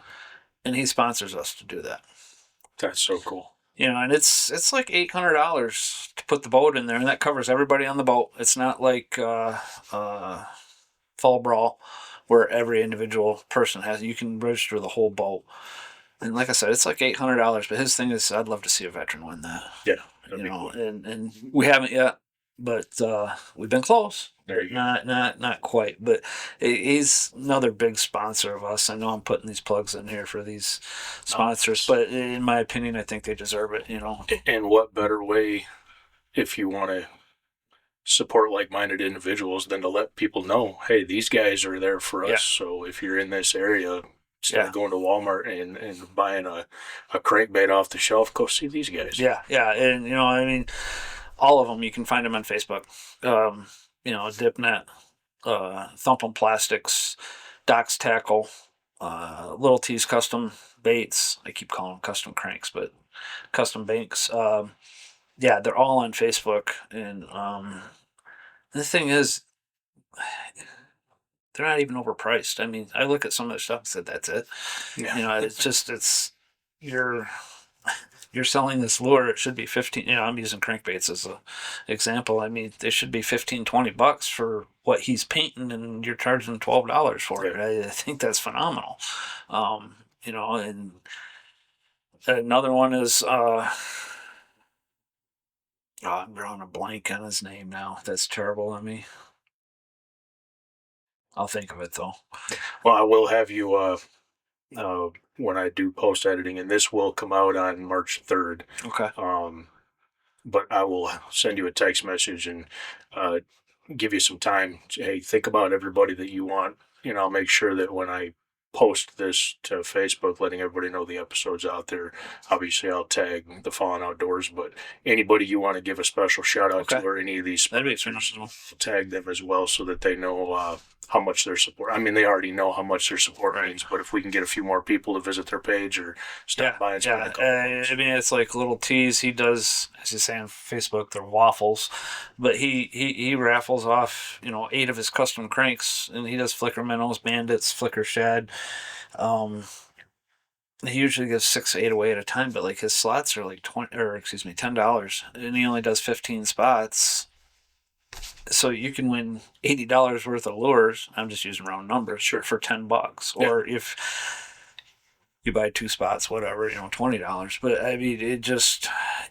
And he was one of the ones that made a donation for the 25 Days of Christmas I gave away, and we always make sure. Well, we try to make sure, but we include a link that they have to follow that person along with signing up to try to get them more traffic on their page. And But little T's, he flat out said, he's like, man, my numbers have doubled even on. He said, I'm starting to get names in the raffle that I don't know. Well, and he's like, it's because of you, And well, that's what I want, You're small, and he just paints lures because he loves doing it. Sure. He's got a full-time job, but at night he's painting lures, and he's like, I just love to do it, and he's a great guy. He's just a wonderful person. His wife's a wonderful person also. As a matter of fact, him and I would talk on the phone. I think it took a year and a half before I even met the guy. Yeah. And once I met him, I mean, they do. He supports a veteran fishing event down in Ohio. It's called Nets and Vets. There's so many of them. I have because you got Vets with Nets, which is in Monroe, and then you got Vets and Nets, which is in Tawas, and those are two other events that we support. And now they've got one in Ohio that's called Nets and Vets, and actually Team Ohio is involved with that one too. But little T's, he's got a boat in a camp. In a campsite in that campground, and he supports it, and but just huge. He's a wonderful guy. And he'll call me out of the blue just to shoot the shit, basically. I knew a sneeze was coming. No, that's really, really cool, and it's awesome that you have such dedicated people that want to be involved with well, and we form friendships with these people too. Yeah. Dan Gart with Thumpin' Plastics. Him and I talk on the phone at least once a month. But he's always at the fishing events and stuff, and he brings his kids to him too. And that's, to me, that's huge, bringing the kids. And I think I was telling you beforehand, before the show, we did the Saginaw leg, and a kid ended up winning the whole event. Yeah. And his dad was with him, and going back to, you're saying father-son memories, that's something those two will never forget. Never forget. Absolutely. This 11-year-old kid wins the striker suit 3 times. Got a picture so he could show his grandkids, this is what I won. The funny thing about it, he had the biggest perch and the biggest walleye, but his dad never put him in the side pots. But and like the biggest perch, that was a $600 winning. Yeah. But no, just the memory that those two make. I know the memories I make with my grandkids out fishing. I'll never forget my grandson. As a matter of fact, we had vets with us, or I had a vet with me that day, and we were out on Lake Erie. And my grandson lives in Virginia with my stepdaughter, but he was home when he was younger. And I have a rule on my boat with kids: no phones on the boat. So I told him, no phone on the boat. He was 5, 6. Well, he snuck the phone on the boat. And I saw, we were trolling for walleye, and it wasn't rough that day, but there were swells. And I saw him with the phone doing this, looking down at the phone. And all of a sudden I saw it. And he's chumming over the side of the boat. Yeah. So he puts his phone down, looks at me, and he says, "That's why no phones on the boat, huh, Papa?" I says, "Exactly." That's not the reason why, but it worked. Yeah. And he's never had a phone on the boat again since then. But yeah, those memories that you make with your children, your grandkids, you can't replace them. No, absolutely. I've got 2 granddaughters, and they're just starting to get to that age where they're going to be old enough to be able to go fishing and stuff like that with me. So I'm excited for it. It's going to be a good time for sure. That's like my I've got 2 daughters. And when my oldest one first started hunting deer, and at the time I had 686 acres family farm I could hunt, and I managed my deer out there, and nothing less than a 10 was shot. Had to be 3.5 years old on the hoof or better before you could shoot it. And I would target 1 buck. And there'd be years I go 2-3 years without shooting a deer. Well, shooting a buck. I'd shoot a doe, but not a buck. And the property owner across M52 also managed his deer. So there was nearly 1,000 acres of managed deer, and they're all free range. Yeah. And so I told her mom and my daughter, I put them in a pop-up blind at the end of the swale hole. And I says, I'm going to go down, I'm going to sneak around the pond and the swale hole, And when I sneak, it takes me a long time. Sure. You're actually sneaking. Exactly. It'll take me an hour to go 30 yards. So I'm sneaking along real quiet, and I hear a stick break behind me. And I stopped and I spun around, and it was my target buck. And this was shotgun season, but I had my muzzleloader with me. And he was 35 yards away from me. I laid the crosshairs right on his chest, and as soon as I touched off, I knew I shot over his back because he was so close. This deer was so smart. He ran up the hill to the highway, stopped at the highway, waited for traffic to clear before he crossed. My daughter calls me on the radio. Says, Dad. I said, yes. She said, that's a big buck. Thanks. Don't remind me. She's like, I didn't have my binoculars and I could see his horns. She was 350 yards away. I'm like, yes. She's like, did you hit him? I said, no. She said, how could you miss him? I said, we will not talk about that. So, yeah, and that's something I'll never forget. But getting the kids out in the outdoors is just important to me, as getting veterans in the outdoors. 100%. It's, I think it's crucial. And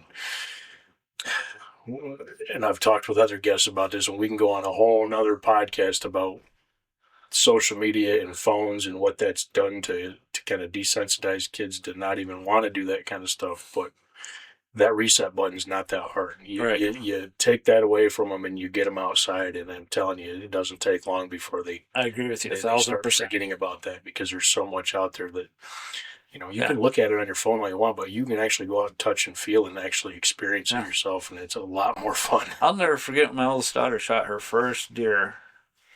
And like I said, we managed our deer on our farm. But when both my daughters first started hunting, I allowed them to shoot whatever they wanted.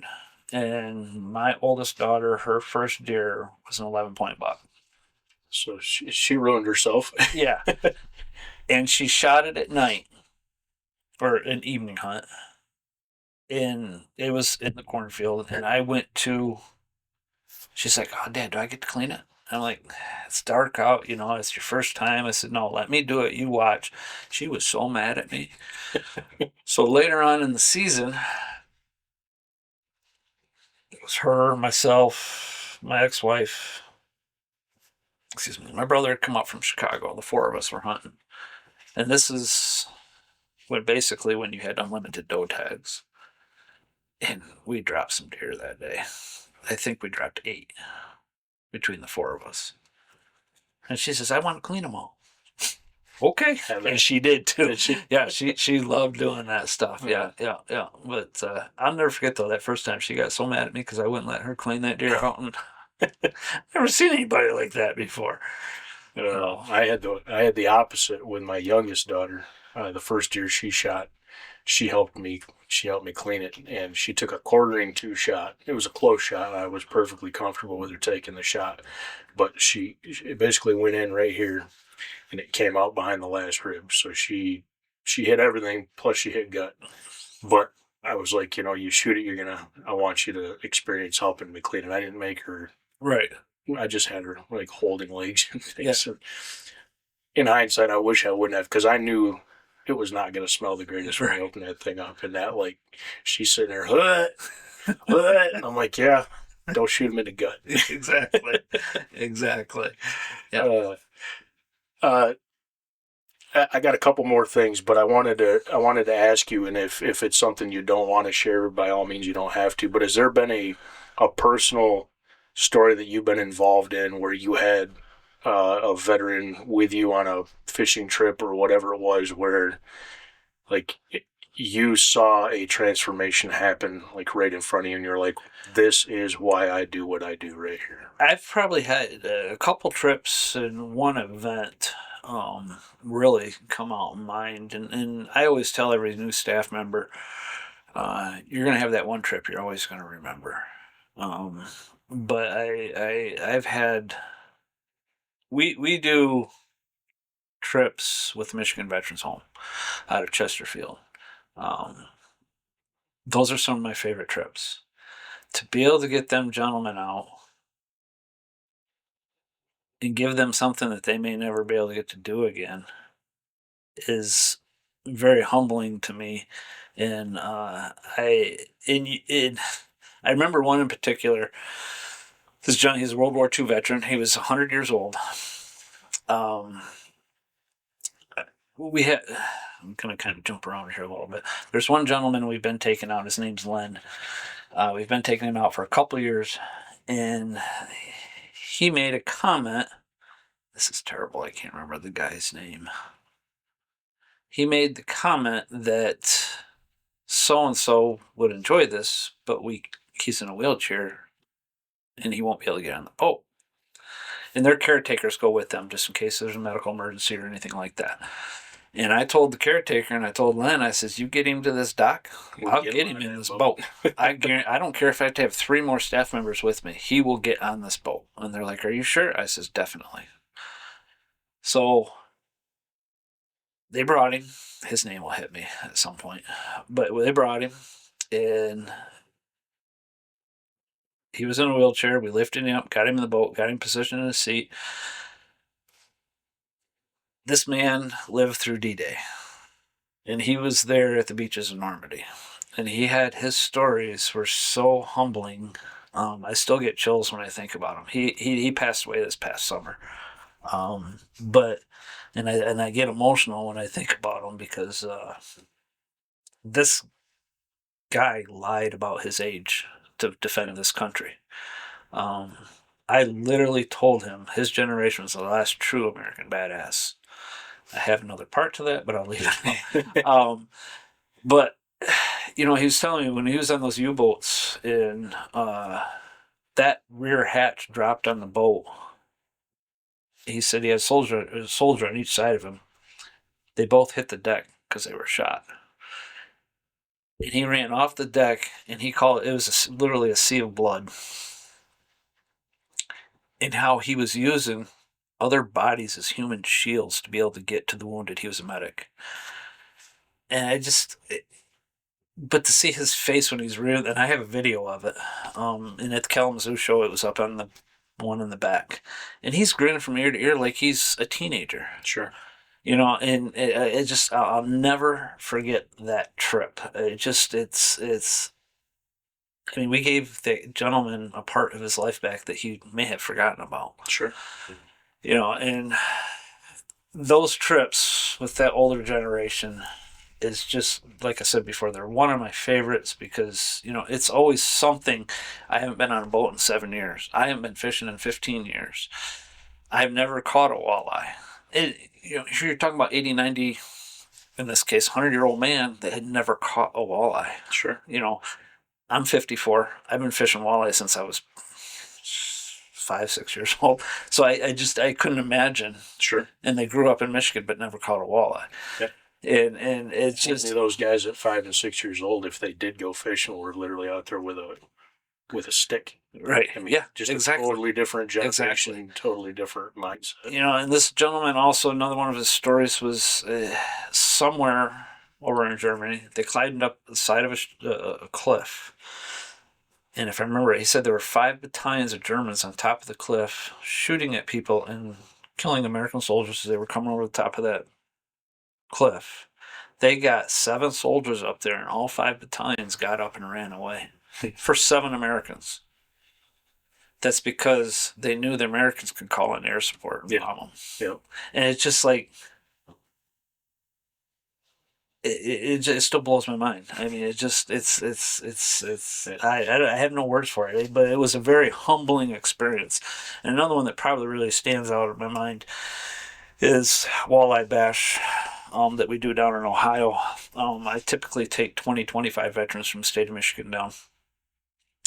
In the first year that they decided to do this,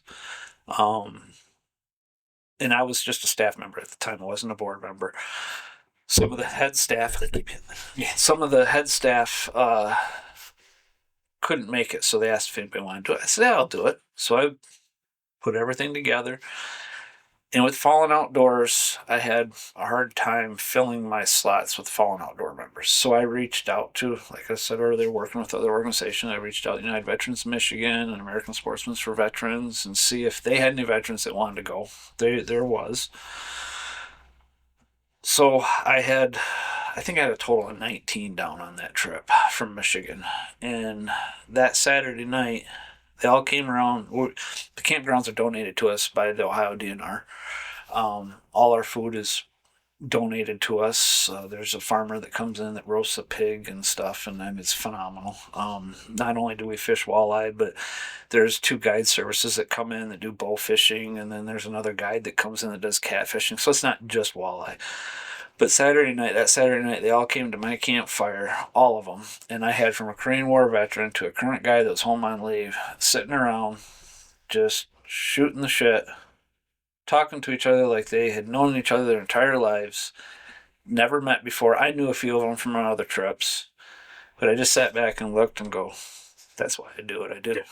I mean, just to give them that moment of escape, and to be able to talk to somebody else, to open up to, and it, but yeah, that's why I do what I do, just to see that. And they're joking around, and they're all branches poking at each other, chair force, and the Marines are eating crayons, yeah, it just, she was reserved about the Navy, but, it just, but they're all doing it in good nature and having a blast, it just,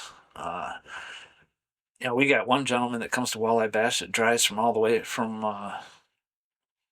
it's either Ironwood or Iron Mountain. Oh, wow. In the UP. He's all the way to Ohio. He's making a trip. Yeah, he It's is. an 11 and a half, 12-hour drive. Yeah. And that's a 4-day event. So it makes it worth his while per se. Terry and I go down there early and pre-fish so we can find the fish, and then we tell all our boat or at least I do, all our boat captains from Michigan. I don't tell Ohio, or it's usually not, because it's Ohio, Michigan, Indiana, Illinois, the East Coast, because the East Coast just runs underneath the East Coast. It's not broken down really into states.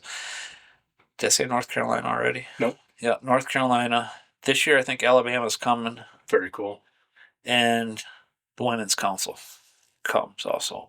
And it's this year, I think we're going to get out around 300 veterans is what we're aiming for. Very cool. So, and that's another thing too, I mean, going not only landowners, but boats, we're always looking for boats to get guys and gals out. We have boats. We used to have a staff boat. We recently just sold it because I wanted to get a bigger boat. I wanted to get something that we can take out on the Great Lakes and get them salmon fishing. That's something that Team Ohio and Team Michigan are looking at doing. We tested the waters last year, but we want to do a thing called Salmon Slam. There you go. Out of Frankfurt. Like Walleye Bash is the weekend after Memorial Day. Last year, we did the salmon trip. It was just a couple Ohio guys, a couple Michigan guys, myself, and then the state lead from Team Ohio, along with the treasurer.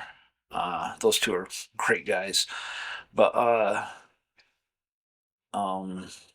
that was the weekend after Labor Day. And the reason I know, and once again, that's a 3-4 day deal.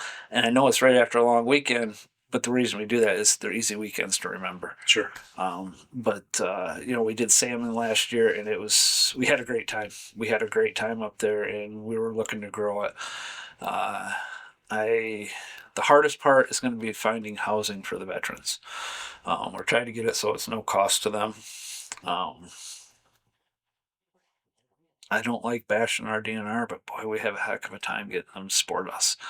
They like their money. Yeah. Team Ohio down there, that campground, they section a whole area off for us. And we even had a banner made that says Veterans Way. And we stick it up front, and it's great, and then everybody knows that whole area is veterans, even the other campers and stuff, and they'll come over and visit and stuff and talk, and it's just a really great time, and I really wish we could get that support in the state, and we have a heck of a time doing it. And it's not the DNR officers themselves. Sure. It's the departments. It's the bureaucracy. Yes. It's getting through all the red tape. I'm sure if it got to the right person, they'd probably be like, yeah, let's do it. I But agree it's with getting you. it there. Yeah, yes. It's the red folder that's got to make it through 20 Yeah, hands and before it makes it. that's what I'm trying to do, and that's why I love coming and doing stuff like this, because I don't know who we're reaching out to, but it might be that one right person, and I get that phone call, say, hey, I can help you with this. Yeah. Awesome. Let's work on this. What can we do? Yeah. So, I jump at opportunities like this. I've been on 2 or 3 other podcasts. One of them actually is one of our staff members. He does podcasts, but it's waterfowl is what he deals with, but yeah, just in hopes, one person. Yeah. It's and the same thing with veterans. If I can make a difference in one veteran's life, that means the world to me. And I know I do more than that, but and that's probably one of the things I hear from people is, you just do this for self gratitude. Maybe there is some self gratitude, but it's not. It's about giving back to them. Yeah.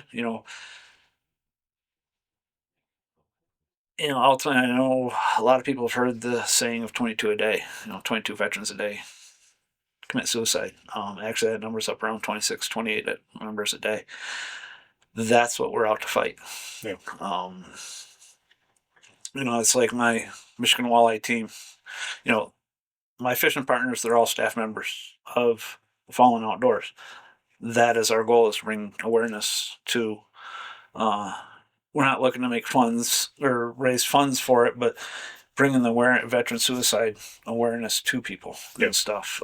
We've got it on the boat, 22 until none. Our fishing jerseys say the same thing.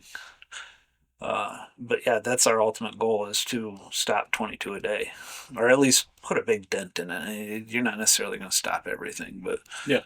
But I think doing what you guys do with the fishing, with the hunting, with all of it, just like you said about this, and that's the same reason I do my podcast, and I hear the same thing. I hear there are people who make comments, you're just doing it to sell a sweatshirt. And I'm like, I've got a full-time job. I do this because I love hunting. I love the outdoors. And if I can help one person out there listening become more successful at it, that's why I do it. It's not the self-gratitude is when somebody says, hey, I put something you said to task and it actually worked. That's the gratitude. Yeah. But going back to what you said, when it comes to what you do, there's a very, very high likelihood just within the Michigan region, somebody has been on a trip with you that maybe that inner demon didn't come out and wasn't necessarily talked about on that trip, but it might have changed something in them and they did not become one of the 22. Correct. You know what I mean? Yeah. That's powerful. Yeah, and that's all I'm looking to do. Yep. And every veteran that goes out with me gets one of my cards. And flat out tell them, call me anytime. I don't care. I've received phone calls at 2, 3 o'clock in the morning. I've said to, my fiance now that, hey, I might have to go somewhere. I might have to go talk to this veteran tonight. It's a 3-hour drive for me, but I'm willing to do it. Sure. If we can talk about it over the phone, great. But I'll get in the car and go, or truck and go. That's how passionate and how much it means to me, because I've been in those shoes. I know what that feels like. It's not a good feeling. Sure. So to have somebody to talk to, or somebody's shoulder to cry on, or whatever, that goes a long ways. Yeah. So. Well, that's I think what you guys do is amazing, and I have a tremendous amount of respect for it, and I appreciate you guys doing it. Thank you. Just a couple more things. What are some of the biggest challenges the organization faces? Honestly, fundraising. Sure. Honestly, and that's probably with any organization, to tell you the truth. But I would say support too, but that's kind of, I don't know if I'm wording that right. I mean, because we get all kinds of support, but just additional support. But when I say support, I'm talking fundraising. Yeah. It's, when I say that every dime goes back to the veterans, it does. But to me right now, providing a blind for them to hunt out of, or a fishing pole to fish with, or the gear to fish with, I'm leaning more towards like having the finances to be able to lease property, Right. And make this grow and give more opportunities to veterans to do things. We do several things. In fact, I think it's in Newaygo County here. There's a turkey camp that we do in the spring. They take 10 veterans out. I think it's 4 or 5 days of turkey hunting. We provide the food. The property owner provides the lodging. But yeah, fundraising is the number one problem. It just, I remember when we first took. That sounds terrible when I say that, but when this board, when we revamped Michigan, it's a better way of putting it. When we revamped Michigan, I remember our regional director, John, telling us things are a lot easier with money. Now that we've raised funds, he's right. Sure.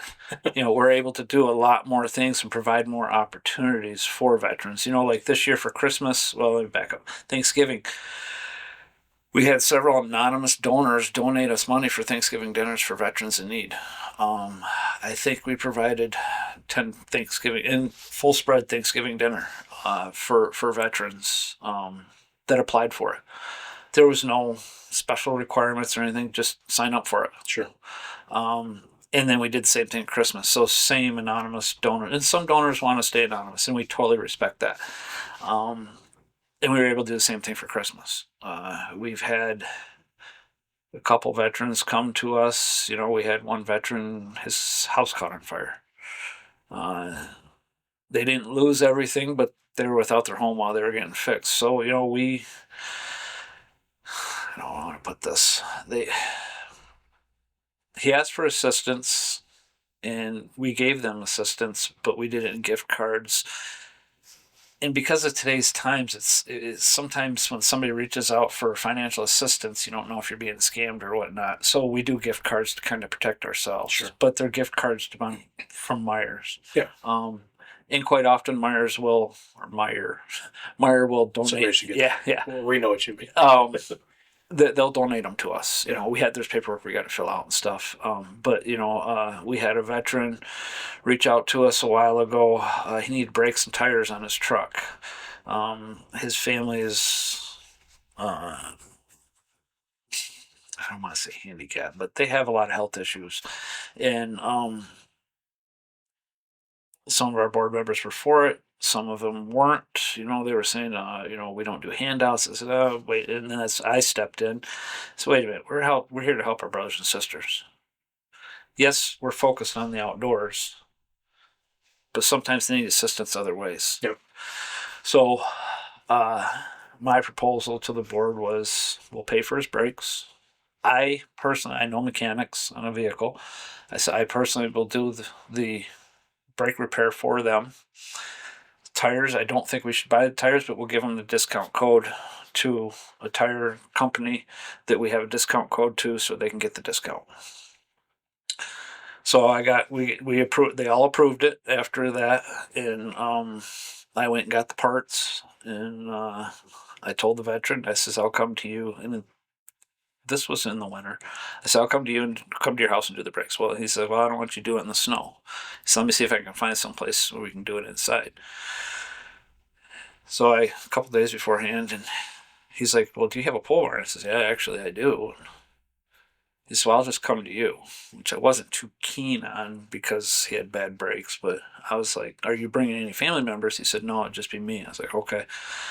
So he was 2 hours away. He drove down to me, and I pulled in the pole barn and changed all his brakes. And out of my goodness of my heart, I opted to get a pork shoulder, and I smoked a pork for him. And the whole idea was it to be done, and then him and I have lunch together, and then I was going to send him home with the leftovers. Smoking time took a little bit longer than I had planned, and but it was done when he was ready to go home. I wrapped it up in a cooler. I put it in one of the coolers that are donated to us that we raffle off, and sent it home with him. And I remember the comment. He says, "Sure you want to send me home with a cooler this nice?" And I'm like, "Yeah. These are donated coolers to us to raffle off, and I'm giving you one." And I said, the only requirement I have is when you get home and your family eats this is you text me or call me and let me know how it is. I don't care if it's good, bad. I want that feedback. I need to know. Yeah. And a couple hours later, well, 3 or 4 hours later, he messaged me back. He says, that was the best pulled pork we've ever had ever before. The only thing is, it's much better without the barbecue sauce than with. I says, I agree with you, because I sent him home with a bottle of barbecue sauce. But, Okay. I was able to, provide his family of 5 with some, a little bit of food, a little bit of assistance and stuff. And then he comes back to me and he says, hey, my mom likes doing crafts. Is there any way I can give back? And that was not my intentions of any means, but it came around full circle. Exactly. You know, these things have a tendency to come back. Yeah, and she's going to be making us some things that we're going to raffle off at the banquet. That is very, very cool. So, but yeah, we do help out in other ways when we can. So it's, everybody thinks hunting and fishing. Well, we do morale hunting too. I always joke with them, and you bring 22 well, for what? We're hunting, right? Morale. So, but yeah, at one time we had a staff member. She'd do soap making. So it's just getting veterans together. Mm-hmm. Even though we do revolve around the outdoors, there are other things that we do. Very, very cool. So if anybody's listening and they are civilian and they want to help, obviously they can't become a member, but how can they get in contact with the Fallen Outdoors and say, hey, I want to help monetarily, or I want to help with offering a property, or I want to help in another way? How can they help? Well, there's 2 different ways, well, 3 different ways really. One, it depends on what level you want to help at, I guess is how I'm going to start. Because the Fallen Outdoors has a campaign called 22 for 22, which is donating $22 a month to fight 22 veteran suicides a day. That is done at the national level. That money all goes to national. If you want your money to stay in Michigan, with monetary donation, you would either the easiest way to do is to contact myself, either through my email, which I'm sure you'll post at the end of the show, or my phone number. Same thing with land, would be to contact me by email and phone number. Quite often, and I had this happen quite a bit in December this year. I had 2 people, I had no idea who they were, contact me by phone, and they wanted to make a donation to us. And one of them was a gentleman, I think he was in the Battle Creek area, but his company gave him $1,000 to donate. So he started doing some research, and he explained to me he wasn't a veteran, but he loves the outdoors and he wanted to support veterans. So he Googled veterans and hunting. And this flyer came up, which I have no idea where this flyer come from, but my phone number is on there. And I actually Googled it, and this flyer does come up with my phone number, and I'm fine with that. But so I explained to him everything, and then I had him mail it to me, and then I get it to my treasurer. That's probably the easiest way. Could I give our treasurer, or give the address to our treasurer? Yes, but then he looks at it and goes, what's this? And even if I tell him, he will, what's this? Forget. Yeah. But if I know it's coming, then I can hand it to him. But that's probably the easiest way, honestly. So if you want to do it at national level, there's a QR code. Oh yeah, it's on my business card. A QR code for that that'll take you that. That's 22 for 22 is what that's called. That's a national campaign. But if you want your monies to stay here in Michigan, the best way would be to get a hold of me. Okay. Very cool.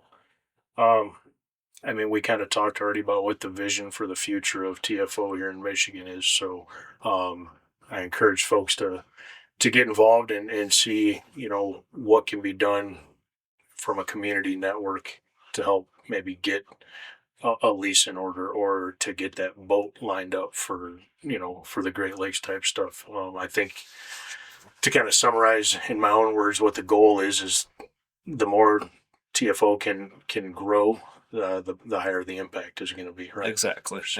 You know, we have numbers we have to turn into national every year, and our regional director says the same thing. It's them not the number of trips we do in a year; it's how many veterans we get out. Yeah. I think last year, and I could be wrong on that. I should have reviewed these numbers before I came today, but I think we did 176 trips last year, but we got 385 veterans out. That's awesome. Into the outdoors. Yeah. To me, those numbers are a little low. And I know we hear quite a bit from people that, well, you guys take the same people out. No, it's the same people that sign up for the trip. Sure. You know, a matter of fact, this past week I got this phone call from a gentleman in the UP who's a veteran. He wanted to go out on Lake. I always say this lake wrong, but Gogebic. Yes. Or Gogebic. Perch fishing. And I'm like, I live 8 hours away from there. I can't do that trip, you know, at a drop of the hat. I said, but I have one staff member, literally one staff member for the whole UP. I said, I'll reach out to him. I've got another veteran. I'm going to touch on that a little bit too here in a second. But I've got one veteran that I know very well that lives up in Iron Mountain area. So he's probably not too far from there. And I'll reach out to them, see if we can get you out. And he's like, okay. And when I get, lack of a better word, strangers calling me, I always ask, how did you get my number? You know, I don't care. I just want to know how is this word getting out? And that's always my biggest goal, is to get this word out about the Fallen Outdoors. It really hurts my feelings how many veterans do not know about us.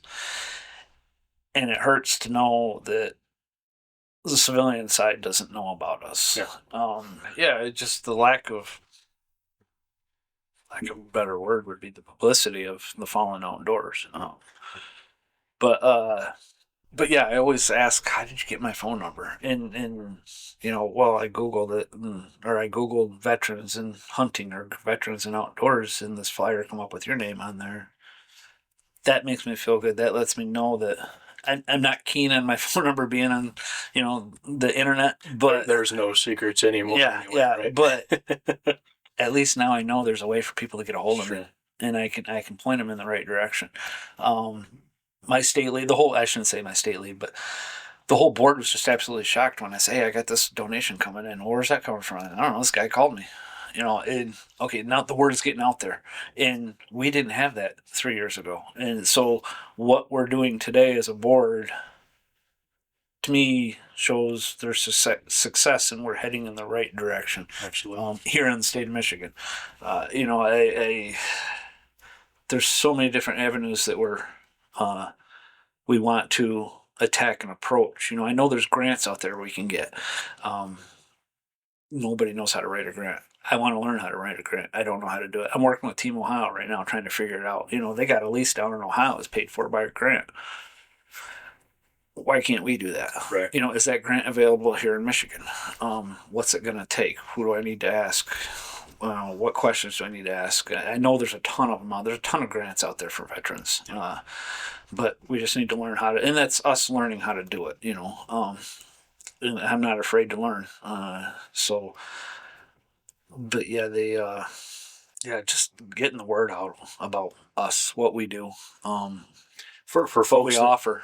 For folks that don't have Facebook, do you guys do like an email flyer or anything like that, or can people like go to your website and say, hey, you know, you click here to sign up for our monthly newsletter or whatever? We don't have anything like that. Okay. We have discussed that. We're probably gonna put that in Stapley's hands. He's our secretary. He's pretty tech savvy. I think he's got to be more than me. I'm lucky if I know how to copy and paste. But yes, no, that is something that we've discussed doing. I know when we first took over, I go back to using that, and I hate using that word, but essentially that's what happened. We revamped the whole board. But when we created this board, we asked all our staff members to write down 3 organizations that we could ask for donations. And my theory on that is, well, and I tell a staff member, they're the biggest problem the frustrations that staff members have is when us board members, ask them to go out and try to get donations, because that's always a goal for our staff members. Sure. And they get so disheartened when they get told no. And I always tell them, you're going to get 1,000 no's before you get that one yes. Yeah. And I said, I'm going to tell you exactly what happens with small business, because I used to be a small business owner. A small business has a core group of people they donate to. And if you're an outsider trying to get your foot in, that's the hardest thing to do. So you're going to get 1,000 no's before you get a yes. And it goes back to what we did for our sponsors before. You have to support those people if you want them to support you. Sure. And matter of fact, I was just talking to my local hardware store in Perry a couple weeks ago. And we were talking about donations. And she says, yeah, we get these people that come in and donate. And I'll ask them, do you shop here? Well, no, I go to Home Depot. It goes right back to what I just said. You got to support those that support you. And so I tell my staff members that, don't get disheartened, because at one time you can get that one yes, and you're going to feel like you're on top of the world. Like $1 million. Exactly. But you're going to get 1,000 no's, because it's just, you got it. And you have to learn how to, this sounds terrible, but how to read that potential sponsor. Yep. Because some people say, oh, it's better to ask at the beginning of the year. Well, is it? Because I have to wait all year for that tax write-off. Well, if I ask at the end of the year, they've already used all their already donated all their money. Okay, you need to find out when the right time is. And every business is different. Mm-hmm. There's some businesses, they like to donate at the beginning of the year. I get it, because that's when the monies are there. There's other businesses that like to donate at the end of the year because they don't have to wait so long for that tax write-off. Me personally, I found that third quarter is the best time to ask. It's close to the end of the year. They still got money. In matter of fact, Kalamazoo Rod and Gun Club, we went down there, gave a presentation of what we do, and I'm excited about this one. Basically, we went in there asking for a donation.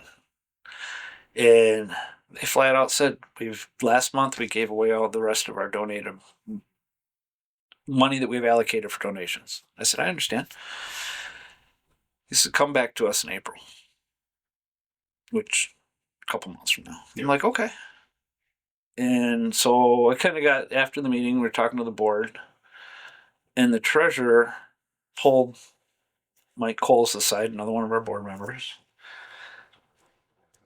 And one of their gun club members, who was a veteran, who was the one that handled all donations, just the month before he committed suicide. And that treasurer says, we got something for you on the side. So they made a donation to us, and they said, but come back in April again. But the exciting part to me, two things. One, I talked to a lady whose husband was a veteran, had brain cancer. And her and her husband owns a truck hauling company. Well, they made a donation to us. That's known as after, but he had nobody to talk to. Well, I put him in contact with another staff member who has very similar likes to him, and they've bonded just like that. She said he's never talked to anybody, and she's constantly sending me texts on his update side, because he recently just had another brain surgery and stuff. He has brain cancer. And just to hear those success stories. And a couple times she's like, oh, I'm sorry, I wasn't supposed to text you that. I was supposed to go to somebody else. I said, I don't care. The update's awesome. Sure. And I pass this on to fellow staff members and the board members, and because we have a chat page that we chat on. But we're looking to do what did I call it? A range day.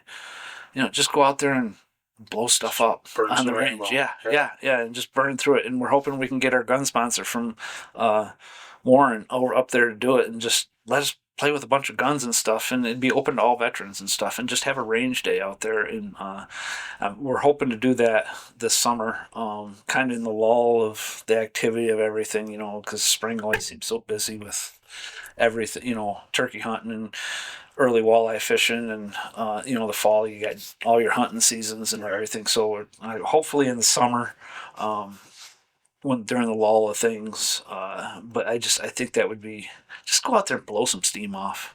I don't know if they'll let us get any tannerite out, but I think it'd be a great time for everybody, and hopefully make that an annual type event, to get guys out there and gals just to touch some off. Yeah, that's. I'm looking forward to that. I'm hoping we can make that happen. Just a lot of planning involved with that one. I can imagine. I get questioned quite a bit. Isn't it kind of hairy? You're going out with veterans. Maybe they got some mental problems, and you're out there with guns. Yeah, but at the same time, you got to trust them. There's and sometimes that's what they need is somebody to trust them. And it goes a long way. Yep. Kind of going back to a question you asked me earlier, if there's something that really stood out to me. And another trip I did, Jason and I did it together. We took out a chaplain. He was a chaplain in the Army, and he was having some issues. And that, to me, that was kind of odd, because normally it's vice versa. You're consulting with the chaplain or the pastor, the church minister, or whatever.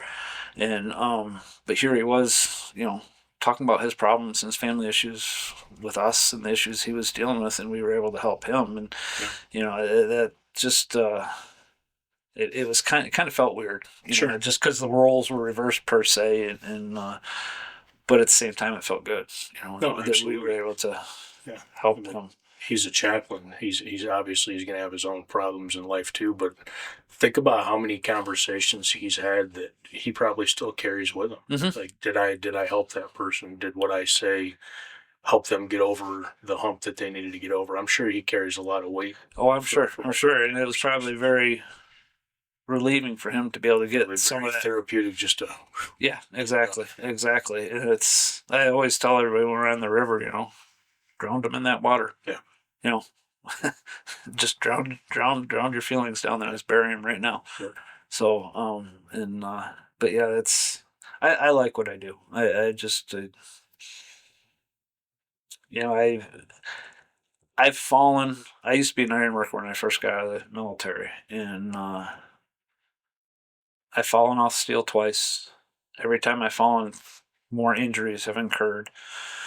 And then in August, it'll be 4 years, I fell off my ex-brother-in-law's roof, 8 feet, broke 2 vertebrae. I now have 2 rods in my back. I was 3 to 4 millimeters away from being paralyzed.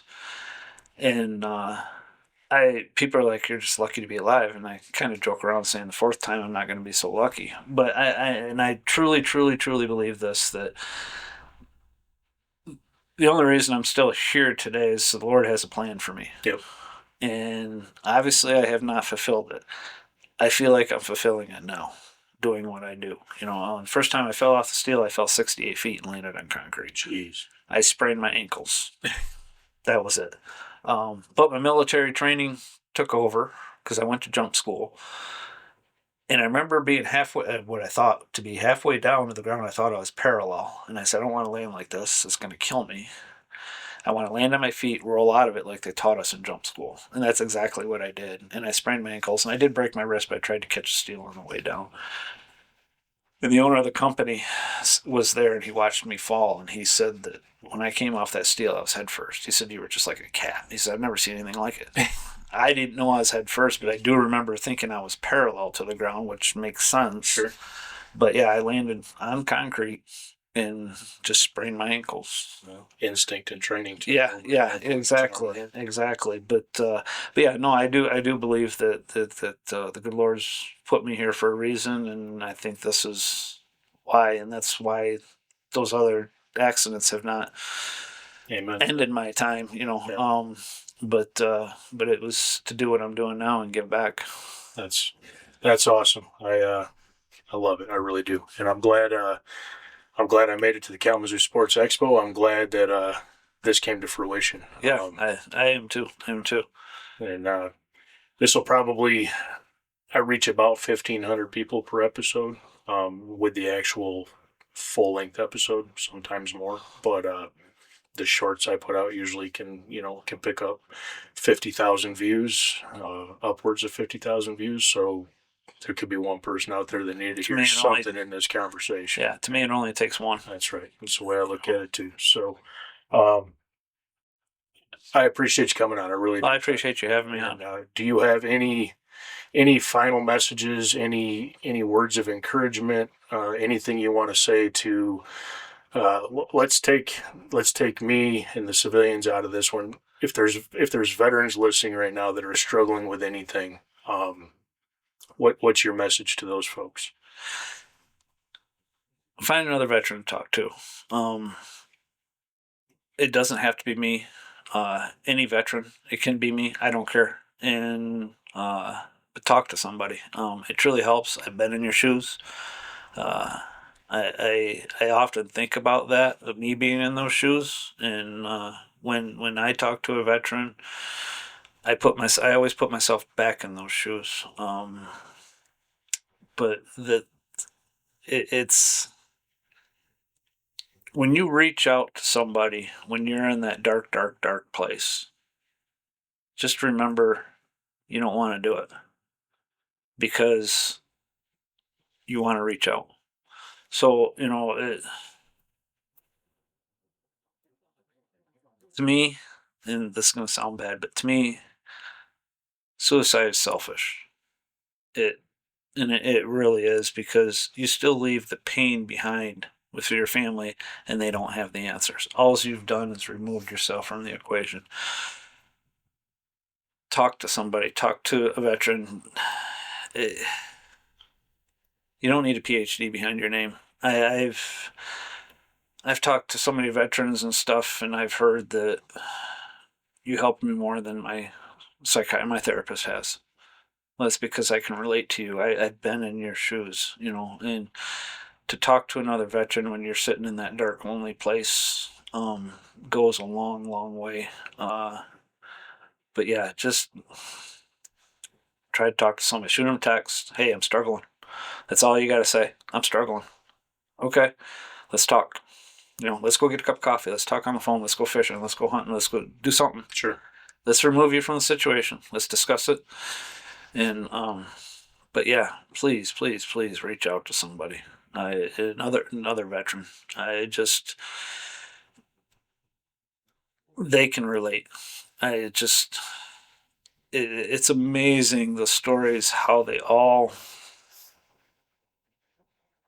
seem the same, but they're different at the same time. I just want to say they're all different, but they all are kind of the same. Yeah, and we have a different way of thinking. And my stepdaughter and I talk about that quite often. We think totally different than the normal person, the average, or the civilians do. That's how we were born up or brought up, and for the most part, from a young age. I mean, now that I'm 54, 18, 19 years old does not seem that old, but when you're at that age, you feel like you're old and mature. Well, you're not. You got all the answers. Got it all. Yeah, exactly. But yeah, no, seriously though, reach out, talk to somebody, call me, text me. I don't care what time it is. I will always get up. I sleep hard, but I guarantee you that I hear that phone go off, I'm up and I'm answering it. And if you do call my phone number and you're not in my contacts, it does go to my voicemail, but my voicemail is loud. It does just, reach out to somebody and we'll help you. Yeah. And I guess I'll add to that, if you don't mind. If you're not sure who to reach out to, or you don't have that person, or you are worried by reaching out to your buddy that they're not going to take you seriously, join the Fallen Outdoors. Go to their website or go to their Facebook page. Join. And if you're having a bad day, I I don't know because I'm not on there, but I would like to guarantee that if somebody is a part of that and they just send a message saying, "Hey, I'm having a day, I need to talk to somebody," somebody's going to get in contact. That happens more times than not. Yeah. Believe it or not, on that page, say, "Hey man, I'm struggling today. Can I talk to somebody?" And you're gonna get 100, 200, 300 comments. Yeah. Guarantee it. You know, it wasn't long ago. I purchased a handgun that was a 1911 9mm, and my buddies were giving me a hard time because it wasn't the 45. It wasn't the real 1911. But that was the gun I wanted, and they were picking on me, and I was having a bad day, and I kind of went off on them, and blah blah blah blah. And Jason basically told me, he's like, "Dude, man up, quit being a wimp," And I'm paraphrasing how he put it. Yeah. But and I was like, you know what? That's what I needed to hear. I said, I'm having a bad day. And he's like, dude, if you're having a bad day, just tell us. We won't pick. And that's what we do, is we pick on each other. Sure. And he's like, if you're having a bad day, just say something. We won't pick on you. And I said, no, but that's what I needed to hear was, hey, dude, get over it. They're just picking on me. I know they are. And we do that same thing. I do the same thing with him and whatnot. But, sometimes the truth hurts, but that's what you need to hear. Yep. It's as hard as it may be to take. That's what you need to hear is the truth. And going back to, I'm not ashamed to share my story where I was at. And I hear that quite a bit. God, that's awful dark. I can't believe you share it. It doesn't bother me because it might help somebody else. I mean, that was all the divorce, the house fire, and my brother passing away from heroin overdose all happened within 45 days of each other. And I was drinking at the time, and going back to alcoholism, it wasn't solving nothing. It was just compounding the problem. Sure. But I'm not ashamed to share that story at all. And I bet you more times than not, every staff member has that same story to some extent. Sure.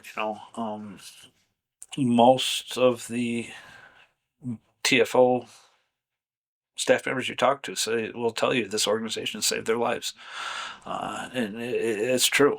It really is true. And then for us staff members, it's actually therapeutic. And people will be like, "Oh, you're taking a lot on your shoulders." Well, no, because it's therapeutic for us also. We're talking to them, and we feel good that we're able to help somebody. Yeah. We don't have all the answers, but tell me a therapist that does. Exactly. They don't, and we're not therapists by no means. We don't have PhDs behind our names, but I've been there. I've done that. Sometimes there is no answer. Sometimes it's just getting it out. Yeah. It's just getting it out. Yeah, and we don't judge anybody for anything. Yeah. I mean, I will never share all the stories I've heard, but now don't get me wrong. If you've done something wrong and I feel like I need to go to the law, yeah, I'm going to. Sure. But what's said on that boat stays on the boat. And I don't. Yeah, there's just some of the things people have told me is just. But at the same time, it's like, yeah, I know where you're at. Yeah. So. But yeah, I just reach out to somebody. It's not worth it. Think about your loved ones, and we're here. We're here. Amen. Oh, that's powerful. And I'll make sure give me as much information as possible, and I will link it to the YouTube description. I'll blast it on Facebook as well. If it helps one person, it was worth it. So thanks again.